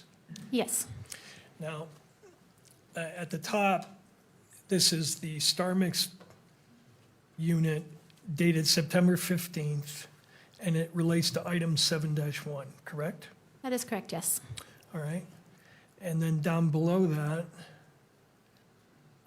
the kit used, if you could go to the summary of the input. You tell the software program, assume there are 2 contributors, right? Correct, yes. You input sample 7A, Correct, yes. and when you input it, it's just the raw data, right? Correct, just the numbers from the graph. The numbers, and then known contributors under HP, the prosecution hypothesis, Correct, yes. right? And you put in sample 61, right? Yes. That's Twiggs's known sample. Correct, yes. And then the known contributors under the defense hypothesis, you left that blank. Correct. Is that because you didn't know what the defense hypothesis was? No, again, the defense hypothesis for this situation, if I'm comparing someone, is an unknown, unrelated individual, and that is taken into account during the calculation. Okay, and then you input that data, and what you get out from that is a likelihood ratio, right? Correct, yes. So let's go to page 2 of that report. And is this a summary of the results from that test on the 15th in terms of a likelihood ratio? Yes, it is. What is a likelihood ratio? What does that mean? A likelihood ratio is a statistic that calculates the probability of seeing a DNA profile given one of two different hypotheses. One is that a particular person of interest is a contributor, and the other is that an unknown, unrelated individual is a contributor. The probability with the higher number gets the support, and the magnitude of the support is determined by the ratio of those two numbers. That's pretty technical stuff, but the bottom line is that the software computes the numbers, and then you look at those numbers and determine whether it has any significance, right? I don't know that I would say if it has significance. I report the value that's calculated. Right, and why is one column, these columns relate to different, what are called population databases, right? That is correct, yes. The one on the far left, BAH, is an FBI population database on Bahamians, And African Americans, yes. African Americans. Another one for Caucasians, Correct, yes. SEH is Southeast Hispanics, Correct. and then Southwest Hispanics. Correct. Objection. That's all I have on that. I'm just trying to explain the chart. All right, well, there's an objection. Let's pause and turning to Mr. McBride. Sure. Your Honor, at this point, I'm going to object on, again, grounds of relevance to probable cause hearing. State v. Drosbeck, State v. Merrill, State v. Ramirez that the court has cited, all hold that the court should bind the defendant over for trial unless the evidence is wholly lacking and incapable of reasonable inference to prove some issue which supports the prosecution's claim. I don't know that any of this analysis goes to whether or not the expert's testimony and her report is wholly lacking and incapable of reasonable inference to prove her result in this case. We're far beyond this. We're hours into this examination. This feels like a 702 hearing to me. I think we're far beyond a probable cause hearing, Your Honor. I would ask the court to sustain the objection, not allow questioning on this or any other matter that does not deal with the issue of probable cause. Thank you, Mr. McBride. Mr. Burt. Your Honor, the state offered this report on a very technical, complex, scientific area of inquiry. And they offered to the court a conclusion in that report that Mr. Robinson and Mr. Twiggs were contributors to two samples that were found at the crime scene. They obviously think that's relevant to the probable cause inquiry, or they wouldn't have offered the report in the first place. So having done that, I think the defense is entitled to inquire whether those conclusions are reliable, because that, again, is the court's ultimate determination here, reliability of this evidence. And the court can decide it's not relevant, it's not reliable, therefore I'm not going to rely on that in determining probable cause. And that, or the court could say it is reliable and it bolsters up other evidence that the court is going to hear from. So the particular report in front of us goes directly to the issue of whether the expert correctly concluded that Twiggs not was a possible contributor, but was a contributor. And the state's theory here apparently is that both Mr. Robinson and Mr. Twiggs are somehow connected to this crime scene. So I think when the court sees what the numbers were generated and how that compares to her own standards for assessment, the court will see that the conclusion is not justified that she reached. All right. Well, I understand what both parties are saying, and at a probable cause hearing, the issue is whether we walk 1 mile or 100 miles down the path, and so I want to keep it limited to 1 mile and as opposed to 100 miles, because that would exceed the probable cause standard for a preliminary hearing for what is before me. And so, Mr. Burt, as it relates to the objection, I'm going to sustain it in part. If you want to briefly address this and move on, you certainly may choose to do so, but as it relates to where we're at, my hope is we can keep this very brief as Yes, I opposed to can do going that. through all this, so we can move on to whatever else you would like to present. Thank you. We'll do that, Your Honor. And in the interest of doing that, could you bring up on the same screen part of her report, People's Exhibit 31? And let's take that off. I'm assuming. going to need that up there because I need to do Oh, it. so is it part of the same, because it was on that screen, I want to make sure that what you're calling up on the screen right now, is it part of this that was already admitted or something else? It's part of this, which has already been admitted, compared to Plaintiff's Exhibit 31, which I has see, also been okay. admitted. Okay, So thank they're you. both I just in. wanted to clarify. Sure. All right, so if you, and do you want that published on this, all Yes. screens? All right, let's go ahead and do so. And the chart I would like you to bring up from that report is on page 5.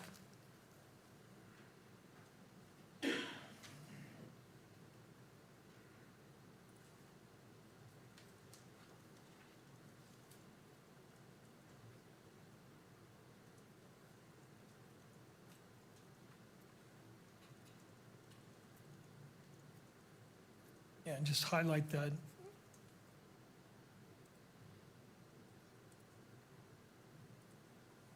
Thank you. So what we've blown up there is from your report, Plaintiff's 31, and you provided this chart in the report, correct? That is correct, yes. Explain to the court how this works, what this chart is supposed to represent. Sure. So this is our verbal scale. In addition to the numerical likelihood ratio value that I provide, I also give a qualitative or a verbal equivalent to that numerical value. That gives some kind of context to what that likelihood ratio means. Okay, and on the left, explain what the greater than 1 million, less than 1 in 100 means. What does that scale relate to? Sure. So that scale is the numerical value of the likelihood ratio. So if I have a likelihood ratio that's greater than or equal to 1 million, I designate that as very strong support for inclusion. The next example, 10,000 to less than 1 million, I would say that's very strong support for inclusion, and so forth. So you need to reach a likelihood ratio of 2 in order to get even limited support for an inclusion, correct? Correct, yes. Okay, if you could not reduce that.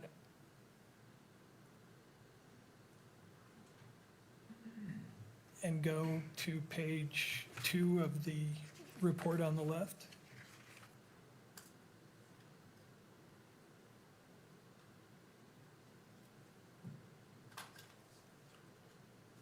So from this chart, when you ran Mr. Twiggs against the sample, what was the likelihood ratio that you determined?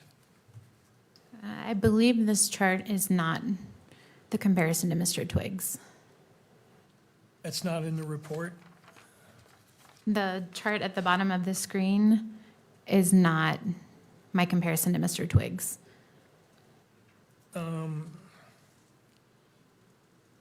Let's verify that if we could. Take that down, the highlight.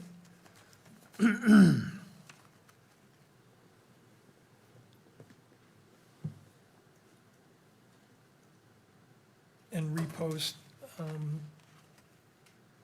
38, page 45. I'm sorry.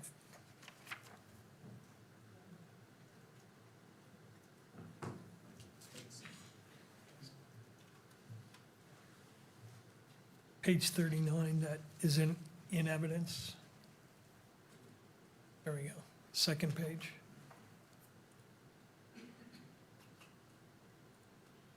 Is this the likelihood ratio from your Twiggs comparison? Yes, it is. Okay. Now, what was the likelihood ratio that you calculated based on this chart? The likelihood ratio was 1. 1. Yes.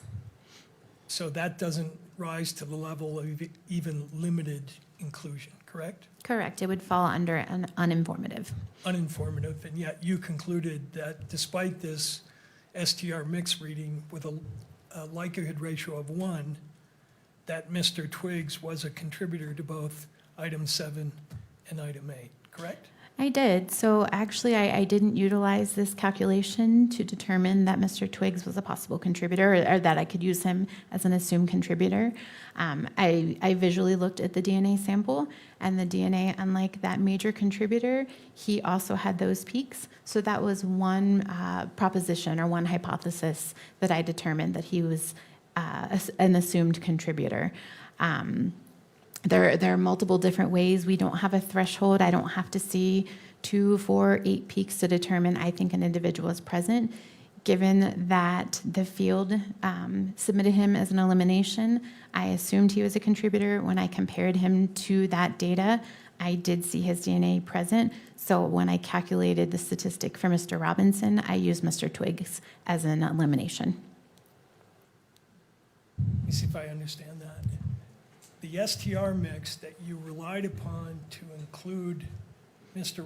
you relied on the STR mix to include Mr.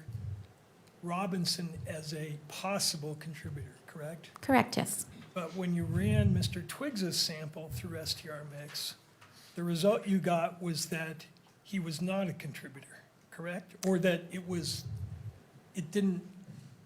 of not even of limited value in including him.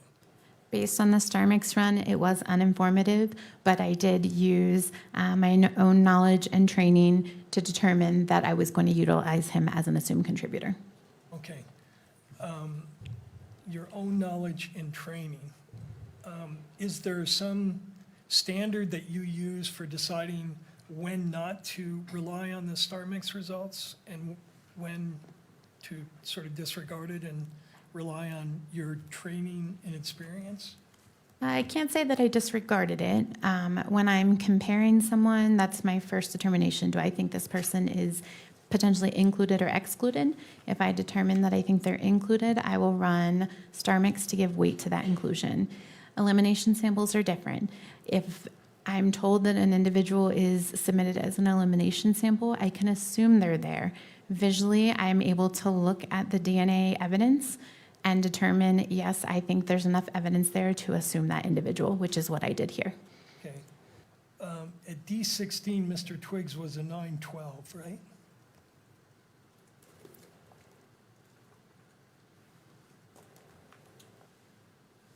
According to your electropherograms?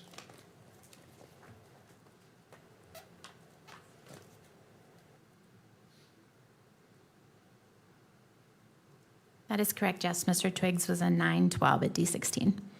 912. And did you find 912 at that location in the 8-1 sample? I'm sorry, the sample 8 or sample 7? Sample 8.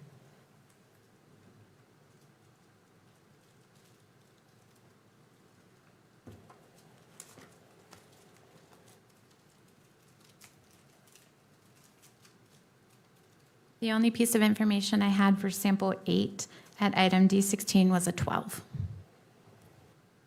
And you said Twiggs at that was a 912, right? Correct, yes. But at that location, the evidence sample was not a 912, but a 12.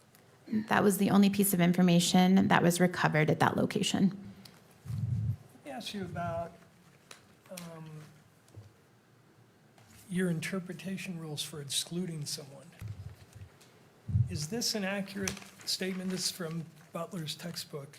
In forensic DNA analysis, if any STR locus fails to match when comparing the genotypes between 2 or more samples, then the comparison of profiles between the question and the reference sample is usually declared a non-match, regardless of how many other loci match.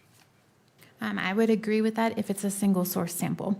So single source, again, meaning from one individual. If I have a DNA profile from evidence and I compare it to a known individual, if there's a difference at even one location, I can say it's an exclusion. If I have a mixture, it's not that cut and dry. I have to take into account how many people are in that mixture, how many pieces of information I have, is there potential dropout. So it's just because someone may not be present in a mixture doesn't necessarily mean that I'm going to automatically exclude them. I see. At D19S, what was Mr. Twiggs's type?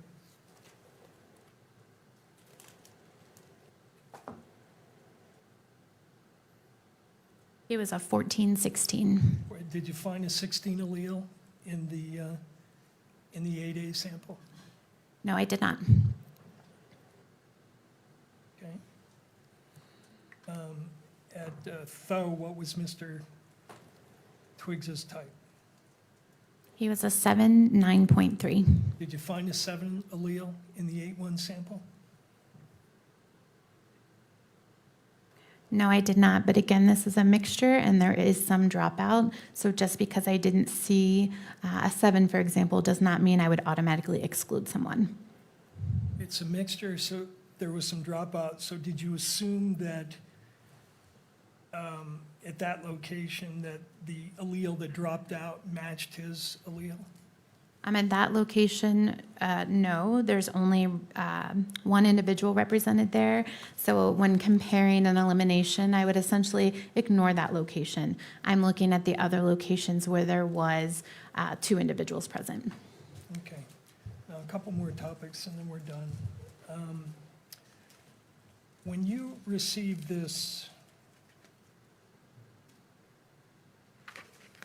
the evidence, you got more than 7 and 8, correct? You got a number of other samples. Correct, I did. You got a backpack, which you labeled as Exhibit 9, and a bunch of items from that backpack, correct? Correct, yes. You were initially told that those items related to things that may have been discarded by the suspect.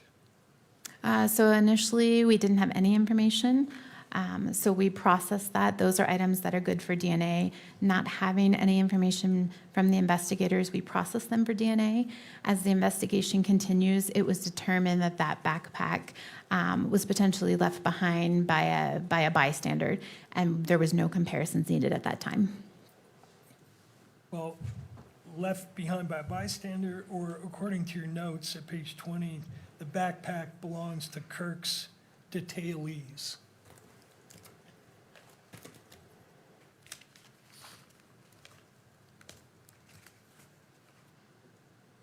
Yes, based on the individual that was not my communication log, that was someone else within the laboratory. That was the information that they received. Before you received any samples, did you request to perform what's called destructive testing on the samples? Yes, I did. And destructive testing is essentially consuming the sample, cutting the cotton off of the Q-tip or the swab, subjecting it to testing. There's nothing remaining. I have to request permission to consume prior to doing so, and I did in this case. And why did you do that? That is part of our protocols, that we have to request permission to consume, and we consume, so DNA, we can't see it, so when an item is swabbed, we don't know how much DNA is on that swab, if anything, or how that swab was used. Did someone just swab using one side of it? Did they roll it and use all sides? Because I don't know that, it's our practice to consume that swab. It's our best chance of getting any DNA evidence. And that's a determination that you made in this case before you even saw any of the evidence, correct? Determination to consume? Yeah. Yes. Okay. Now, remember I referred to that NRC report? Yes. 1996. Did they say there a wrongfully accused person's best insurance against a possibility of being falsely incriminated is the opportunity to have the testing repeated? Such an opportunity should be provided whenever possible. Yes, that does say that. And does your laboratory have a policy, standard 7.4, which says where possible, the laboratory shall retain or return a portion of the evidence, sample, or extract. That is correct. And we do actually return the remaining extract, the liquid from our DNA testing. So we did consume the swab. However, there was a small amount of liquid that was left and returned. On some of the items, right? I believe on all of the items. We'll get to that in a minute. And that policy that I read is from your lab policy, right? The Yes. FBI's lab policy. Yes, it is. And then is there also a similar policy from the quality assurance standards, the FBI quality assurance standards, which says the laboratory must have a policy on sample consumption. The policy is expected to provide instruction for if and when the laboratory may or may not consume a sample and any documentation that the laboratory requires. That is correct, yes. Okay. Now, your report indicates that certain samples were destroyed, consumed, correct? That is correct, yes. And which samples were consumed?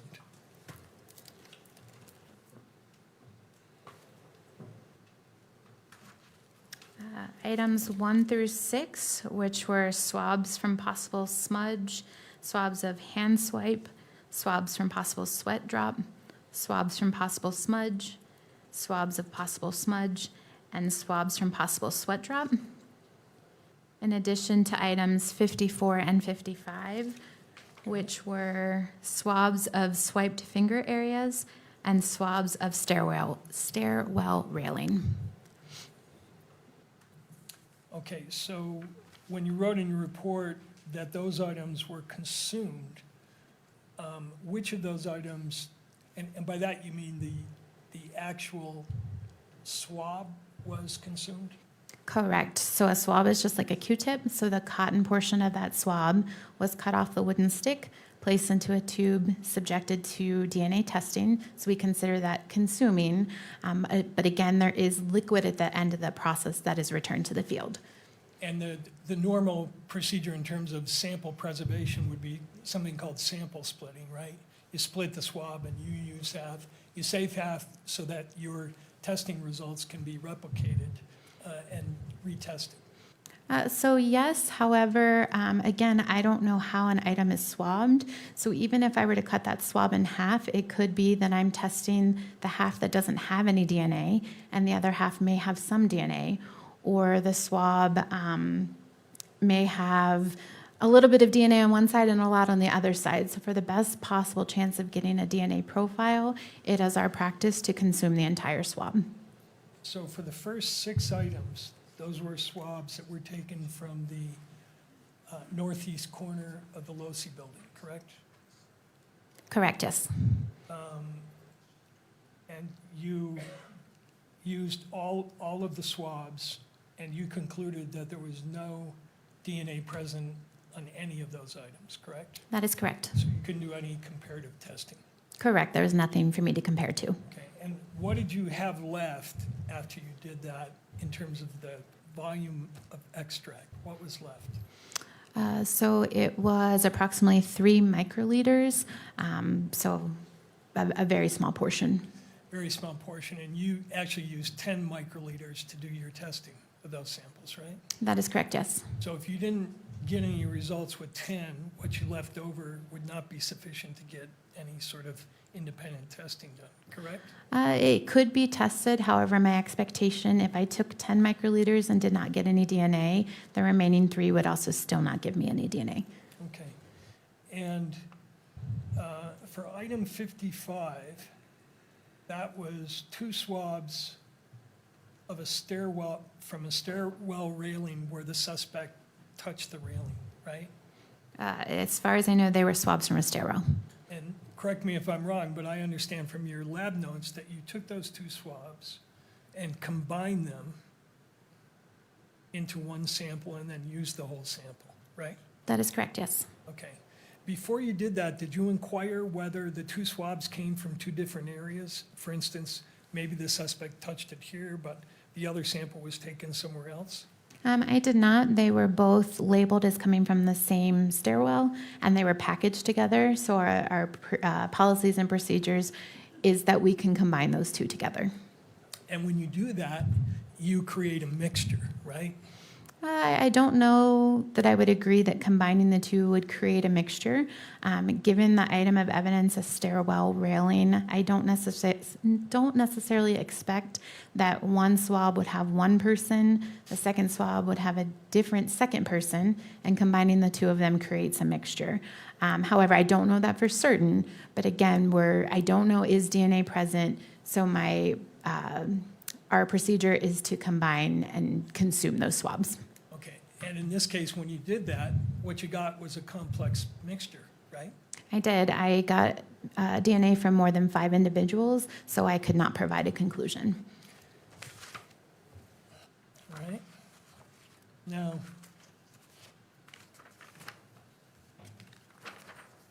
Mr. Burt, and we are at the 4:30 point. I just want to inquire, with I- not I just applying have pressure, one just trying to area left. understand. Okay. I'll be done with her. We talked earlier about your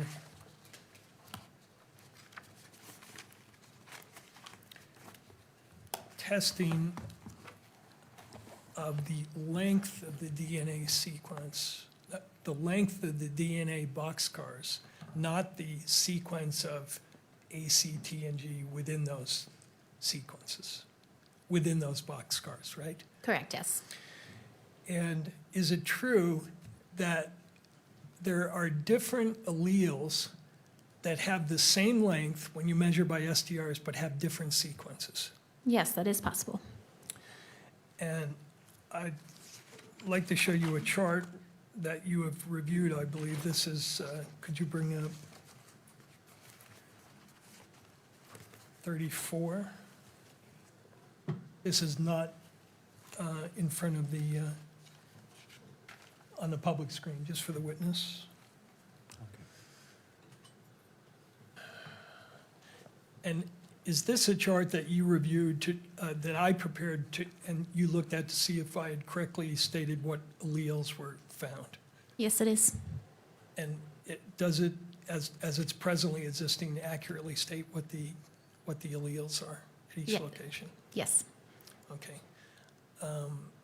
I would move that into evidence. It's 5 pages and it's Baker 34. Mr. McBride?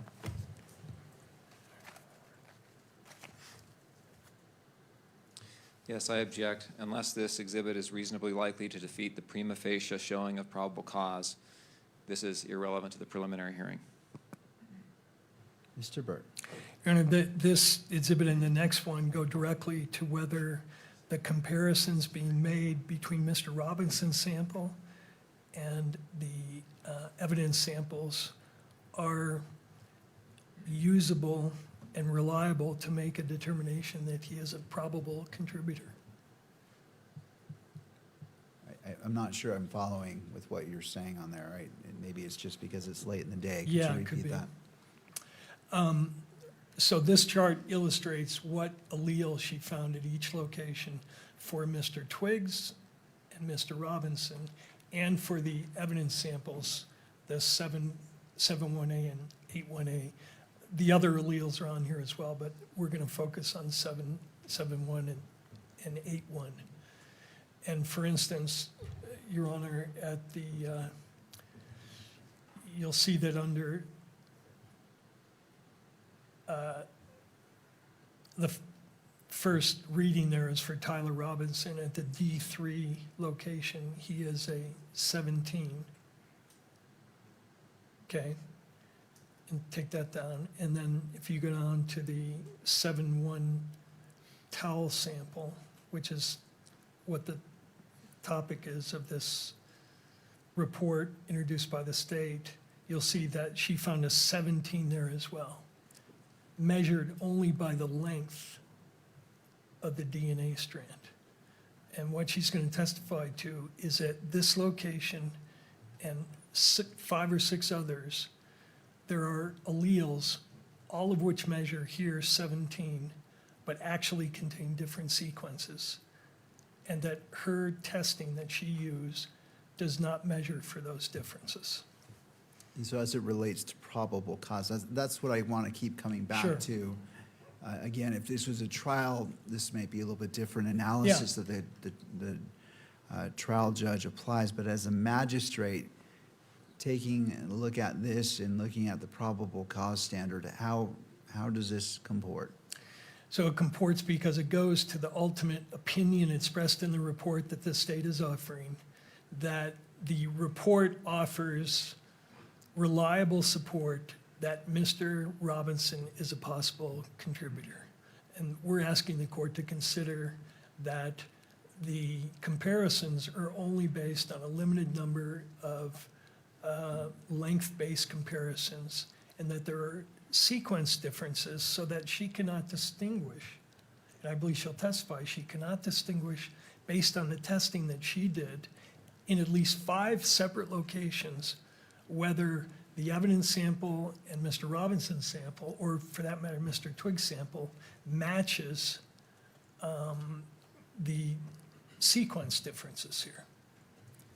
And this is my final area, and I think I can do it very efficiently, and I think it is important for the court to consider, especially as it relates to the comparison to Mr. Robinson. Mr. McBride. And she is also going to testify that the analysis she does is based on looking at the totality and all of the different markers that match and are consistent, and that's how she comes to the opinion that she does. The point is, there are explanations that are susceptible to different interpretations and arguments. Ultimately, we're going to have an expert hearing where all of the literature is going to be before the court, and the court's going to determine if it meets a threshold of reliability for admission at trial.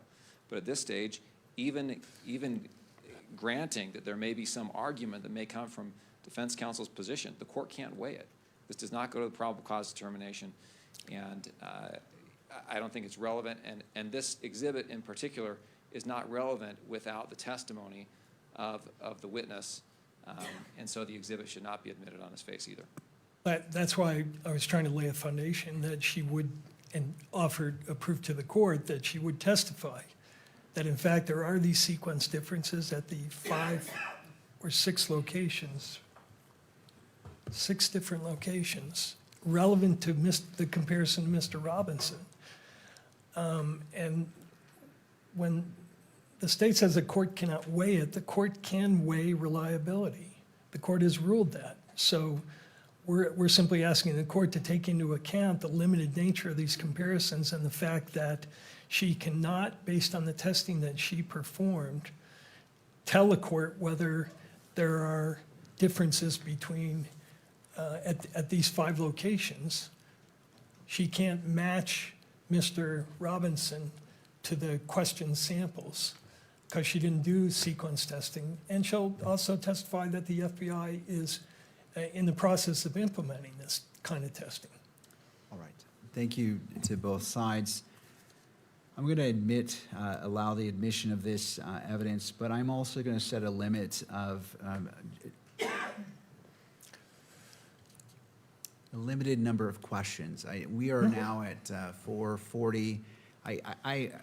This is on the cusp of whether it is applicable to the probable cause standard. I want to afford defense its full opportunity, but I still have to rein it in to keeping it to probable cause and not going into a full exploration, because that's not the purpose of a preliminary hearing. So I will admit Bakker 34, but Mr. Burt, I'm going to limit you to how much time do you need to address I just this? need about 4 or 5 minutes. The next chart will be the chart with the, what are called isoalleles displayed for the court, so the court can see what we're talking about, and that's it. All right.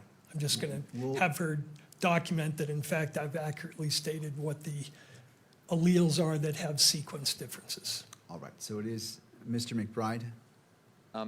Just on a second matter, which is, I need to cross-examine this witness. She's got to leave town today. I would like 20 minutes to cross-examine the witness. All right. Well, I will go with the I accept Mr. Burt's representations the amount of time, and I'm going to talk less because that's consuming more time.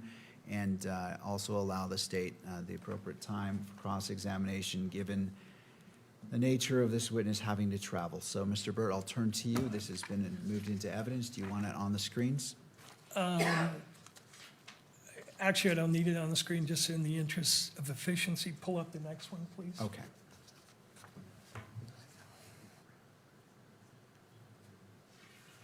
I want 35. Take that one down. And is this exhibit the same chart with what are called the isoalleles indicated? Yes, it is. And isoalleles is a term used to refer to these alleles that have different sequence but the same length. Correct, yes. So across the top there for allele 17 and D3, there is a allele 17A, allele 17B, allele 17C, all with the same length, but different sequences for each of those three. Correct, yes. And similarly at VWA, where you say that Mr. Robinson is an 1819 and 1819 in the evidence sample, there's an 18A, a 18B, a 19A, and a 19B. Correct, yes. And similarly for the other areas I've indicated there, I've accurately stated what the different sequence alleles are, correct? Yes. So I move this exhibit into evidence, Your Honor, and for publication. Is this Baker 34? Yes. 35. Baker 35. Same objection, Your Honor. All right, I'll admit it into evidence under the previous statement as it relates to Baker 34. It may be published.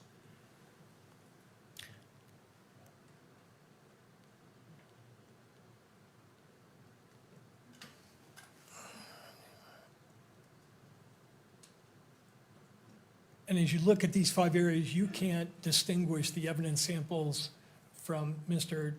Robinson based on the sequence differences, can you? Correct. I only utilize length differences, STRs in this case. The FBI laboratory does not use sequencing for nuclear DNA testing, nor am I qualified in it. Right. What is NGS? NGS stands for Next Generation Sequencing. And your laboratory is involved in validating next generation sequencing, correct? We utilize next generation sequencing for mitochondrial DNA, which is a different subset of DNA testing, but not for nuclear DNA testing, which is what we're talking about today. Right. But the people who market STR Mix also market a sequence platform, do they not? I'm not aware if they do or do not.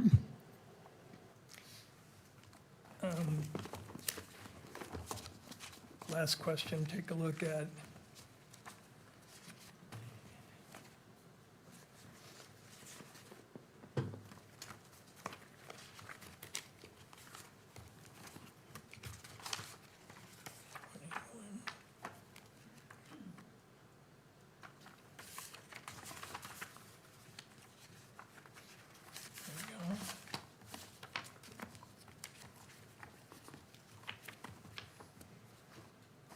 well, I'll save that for redirect.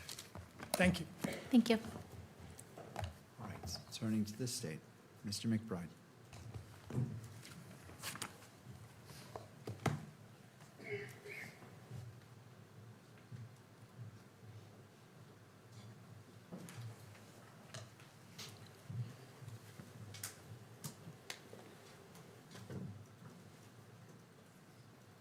Oops. Good afternoon. Good afternoon.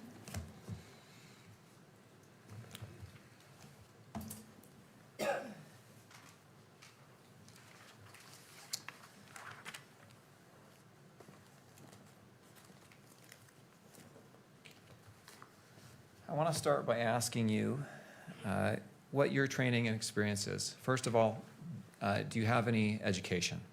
Yes, I do. I have a Bachelor's of Science in Biology from Salisbury University. And do you, after your bachelor's in biology degree, what did you do for your career and in further education? Upon graduating from college, I began working at the FBI laboratory as a contractor.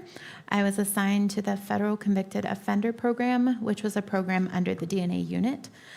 During that time, I did that for approximately a year and a half. It was my responsibility to open and inventory and barcode DNA collection kits sent in from federal agencies across the United States. I then became a biologist in the DNA casework unit. I did that for approximately 6 years. During that time, I did the actual testing of items of evidence, so swabbing, cutting those swabs, producing the DNA profile. And then in 2015, I accepted a position as a forensic examiner, which I am still today. I'm sorry, what year was that? 2015. So 11 years, you've been doing more or less the same duties you have now, is that right? Correct, yes. I want to ask you about your lab's accreditation. What is accreditation for a laboratory? Accreditation is a formal recognition that our laboratory is following a very strict set of standards. We're accredited by ANAB, the American National Standards Institute National Accreditation Board. And our accreditation shows that we have to follow standards such as I have to have a certain education background, how we process evidence, how we store evidence. Every 4 years, we're audited to those standards, meaning an outside body will come into our laboratory, look at my training records, look at our standard operating procedures to ensure that we're following those standards. And you mentioned your training. So what do you have to do as an examiner there, as a scientist there, for your lab to maintain its accreditation? So for my training program, I had to complete a 2-year training program. During that time, I learned the science behind DNA testing, and I showed that I understood that science by completing oral board examinations and written examinations. I also then had to show that I could relay those scientific results to a jury by completing moot court exercises. And before becoming qualified, I then took something called a competency exam, or it's like a final examination to show that I'm qualified to perform my duties. During that accreditation or that audit process, my training records were reviewed to make sure that I had the proper coursework, the proper college degree, as well as completing successfully that training program. And do you have to keep up with ongoing education to maintain your, do you have a certification? I'm not certified, I'm qualified as an examiner. To maintain your qualification, do you have to have ongoing education? Yes, on a yearly basis, I have to complete at least 8 hours of continuing education, and this can be done by attending conferences or lectures or reading scientific literature. Do you also have to undergo proficiency testing? Yes, and a proficiency test is a test that we receive from an outside vendor. I process that test like I would any other case and submit that those answers to determine if I'm satisfactory or unsatisfactory. This tests not only me to see if I'm still proficient in my qualifications, but it also tests the laboratory process to ensure that we're getting accurate and reliable results. Now, as you discussed your work in this case, you talked about your work needing to be reviewed by another analyst. Correct, yes. And is that true in every single case? Yes, in every one of our cases, they have to undergo a technical review in addition to an administrative review. And it sounds like during those technical reviews and administrative reviews, there's discussions between you and other analysts. Is that accurate? Yes. And is that an opportunity for training and learning as well? Yes, absolutely. And I assume that training and learning goes both directions, that you're learning and you're also helping others understand your thought process, which may train them as well. Is that accurate? That's true, yes. The tools you use, are the tools you use validated? Yes, they are. And what does that mean to have a tool that you use validated? So a validation is a thorough testing of a process or procedure. So before we subject any evidence to testing, we ensure that those process and procedures will work within our laboratory. Based on the validation, we create something called standard operating procedures, or SOPs, and these are kind of like cookbooks. It gives us step-by-step instructions on how to do our process and procedures. And then both myself as an examiner as well as the biologists were all trained to those standard operating procedures and tested to those standard operating procedures during proficiency tests. Now, you've talked about, I think, a couple of the tools you use. One you call StarMix, is that right? Correct, yes. And is that tool validated? Yes, it's validated both developmentally and internally. Developmentally it's validated by the creators of the software. And then we, the FBI laboratory, also tested StarMix to ensure that we could use it within our laboratory and produce accurate and reliable results. Now, when you say it was developmentally validated, is that in a peer-reviewed study? Yes, it is. And is StarMix used, how widely is StarMix used throughout the world? StarMix is used in approximately 120 laboratories, both domestically and internationally.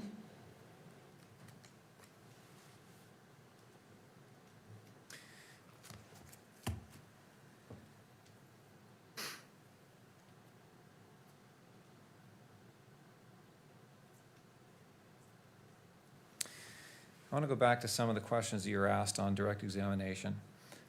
You were asked about an Exhibit 8.4, Baker 8.4, which is the DOJ Ultra, which is the Uniform Language, what does that stand for? Uniform language for reporting and testimony, I believe. Okay.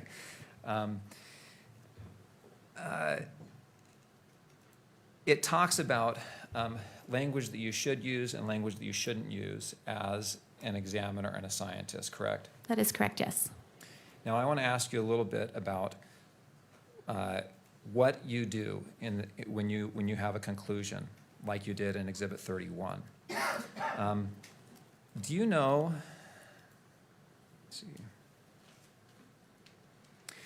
the directive from the Department of Justice limits the adjectives you can use to describe the evidence and the conclusions that you reach. Is that accurate? Yes, it is.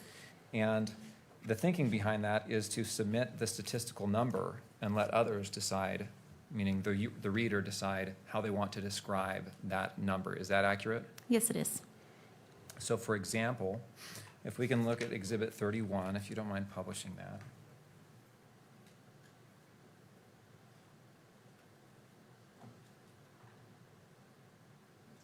Yes, and that's been admitted, so if we can put it on the screen.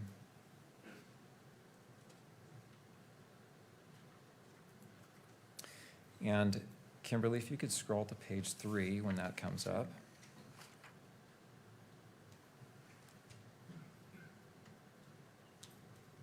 Thank you. So item 7, sub 1, is the swabbing from the towel from the rifle. We have the number in written form in the second paragraph beneath the heading, and then beneath that you have a table, correct? That is correct, yes. And the likelihood ratio gives the number, right? That's the likelihood ratio. And that's stated in sentence form in the paragraph preceding the table, correct? Correct, yes. The only language you can use to describe what that number means from the DOJ directive is very strong support for inclusion, correct? Correct, yes. And the sentence there that says the DNA results from item 7.1 are 1.7 octillion times more likely if Twiggs and T. Robinson are contributors than if Twiggs and an unknown, unrelated person are contributors. The reader can assign whatever value they want to that, correct? What do you mean? Meaning adjective to describe what that means. Sure, yes. The The adjective you can use is very strong support. For inclusion, yes. Okay, for inclusion.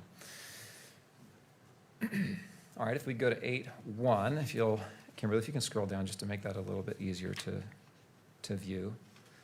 Same question there. The results are from 8.1 are 30 quintillion times more likely if Twiggs and T. Robinson are contributors than if Twiggs and an unknown, unrelated person are contributors. The adjective you're allowed to use is very strong support for inclusion again, correct? Yes.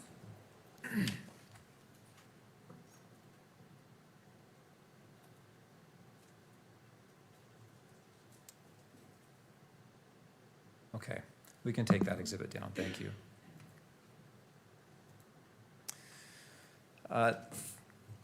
You were asked about formal activity level, and you described this as the lab cannot testify about, or you cannot testify about what action left the DNA on the object. Is that right? That is correct, yes.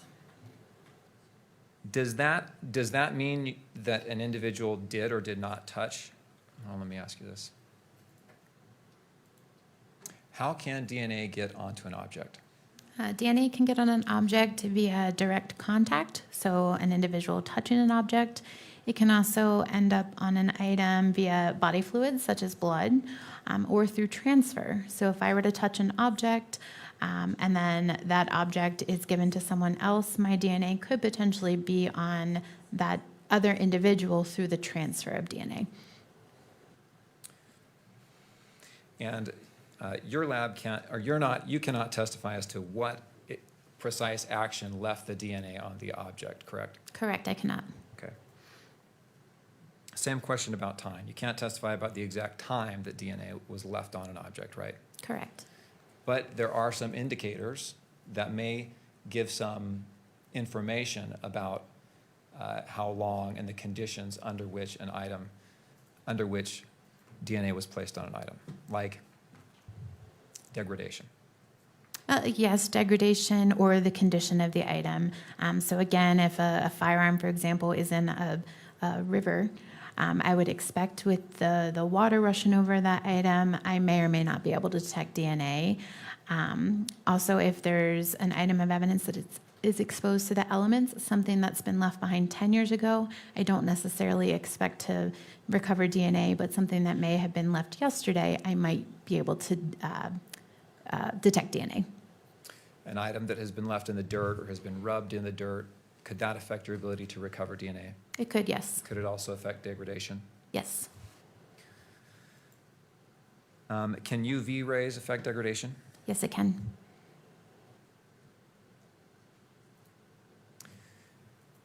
Does degradation keep you from doing your work? No, it does not. Is degradation normal? Yes, it is. Does all DNA degrade? It does, yes. I imagine if it's kept in a pristine environment, it would degrade less than if it's kept in, or if it's found in a less, or out in the open. Is that accurate? Yes. Okay. You said with regard to the screwdriver, there was some degradation. Did that affect your ability to reach conclusions in this case? No, it did not. You said on item 7, the towel, or the swab from the towel, there was slight degradation, not as much as exhibit 8. Is that accurate? Yes. Did that degradation affect your ability to reach a conclusion here? No, it did not.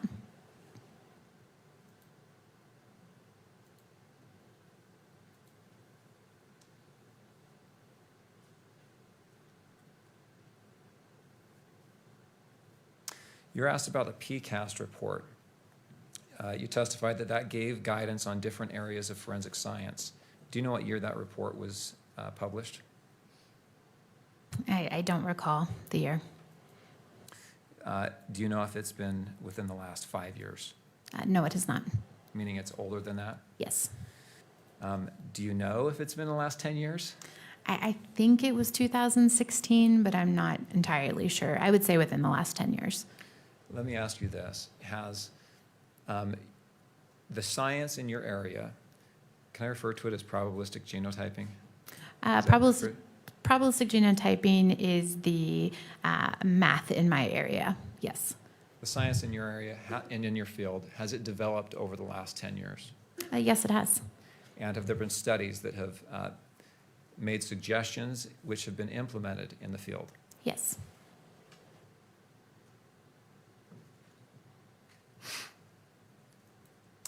You testified about exhibits 7 and 8, that they both had mixtures.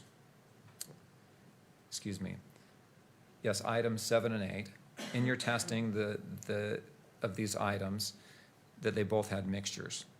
And you stated, I want to make sure I understood this.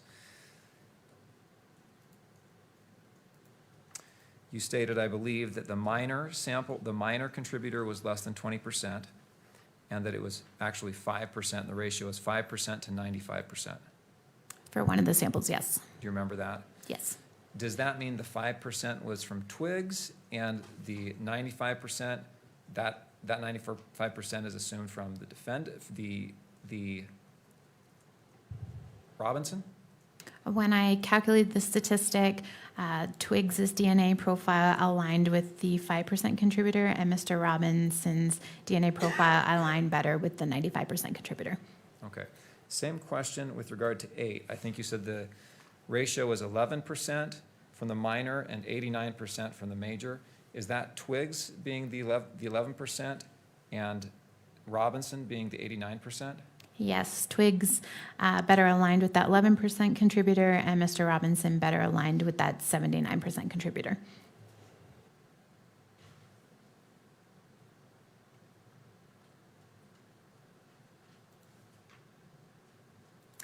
You're asked about Baker 4, an exhibit that was titled Baker 4 365.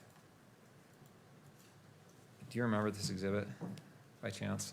I don't have a copy of it, so, well, do you have Baker 4 365? Put that up.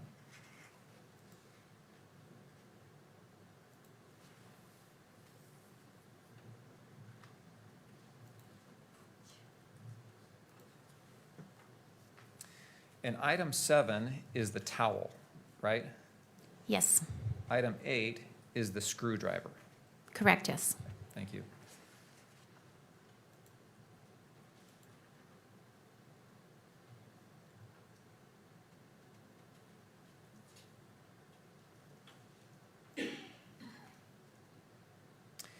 You know,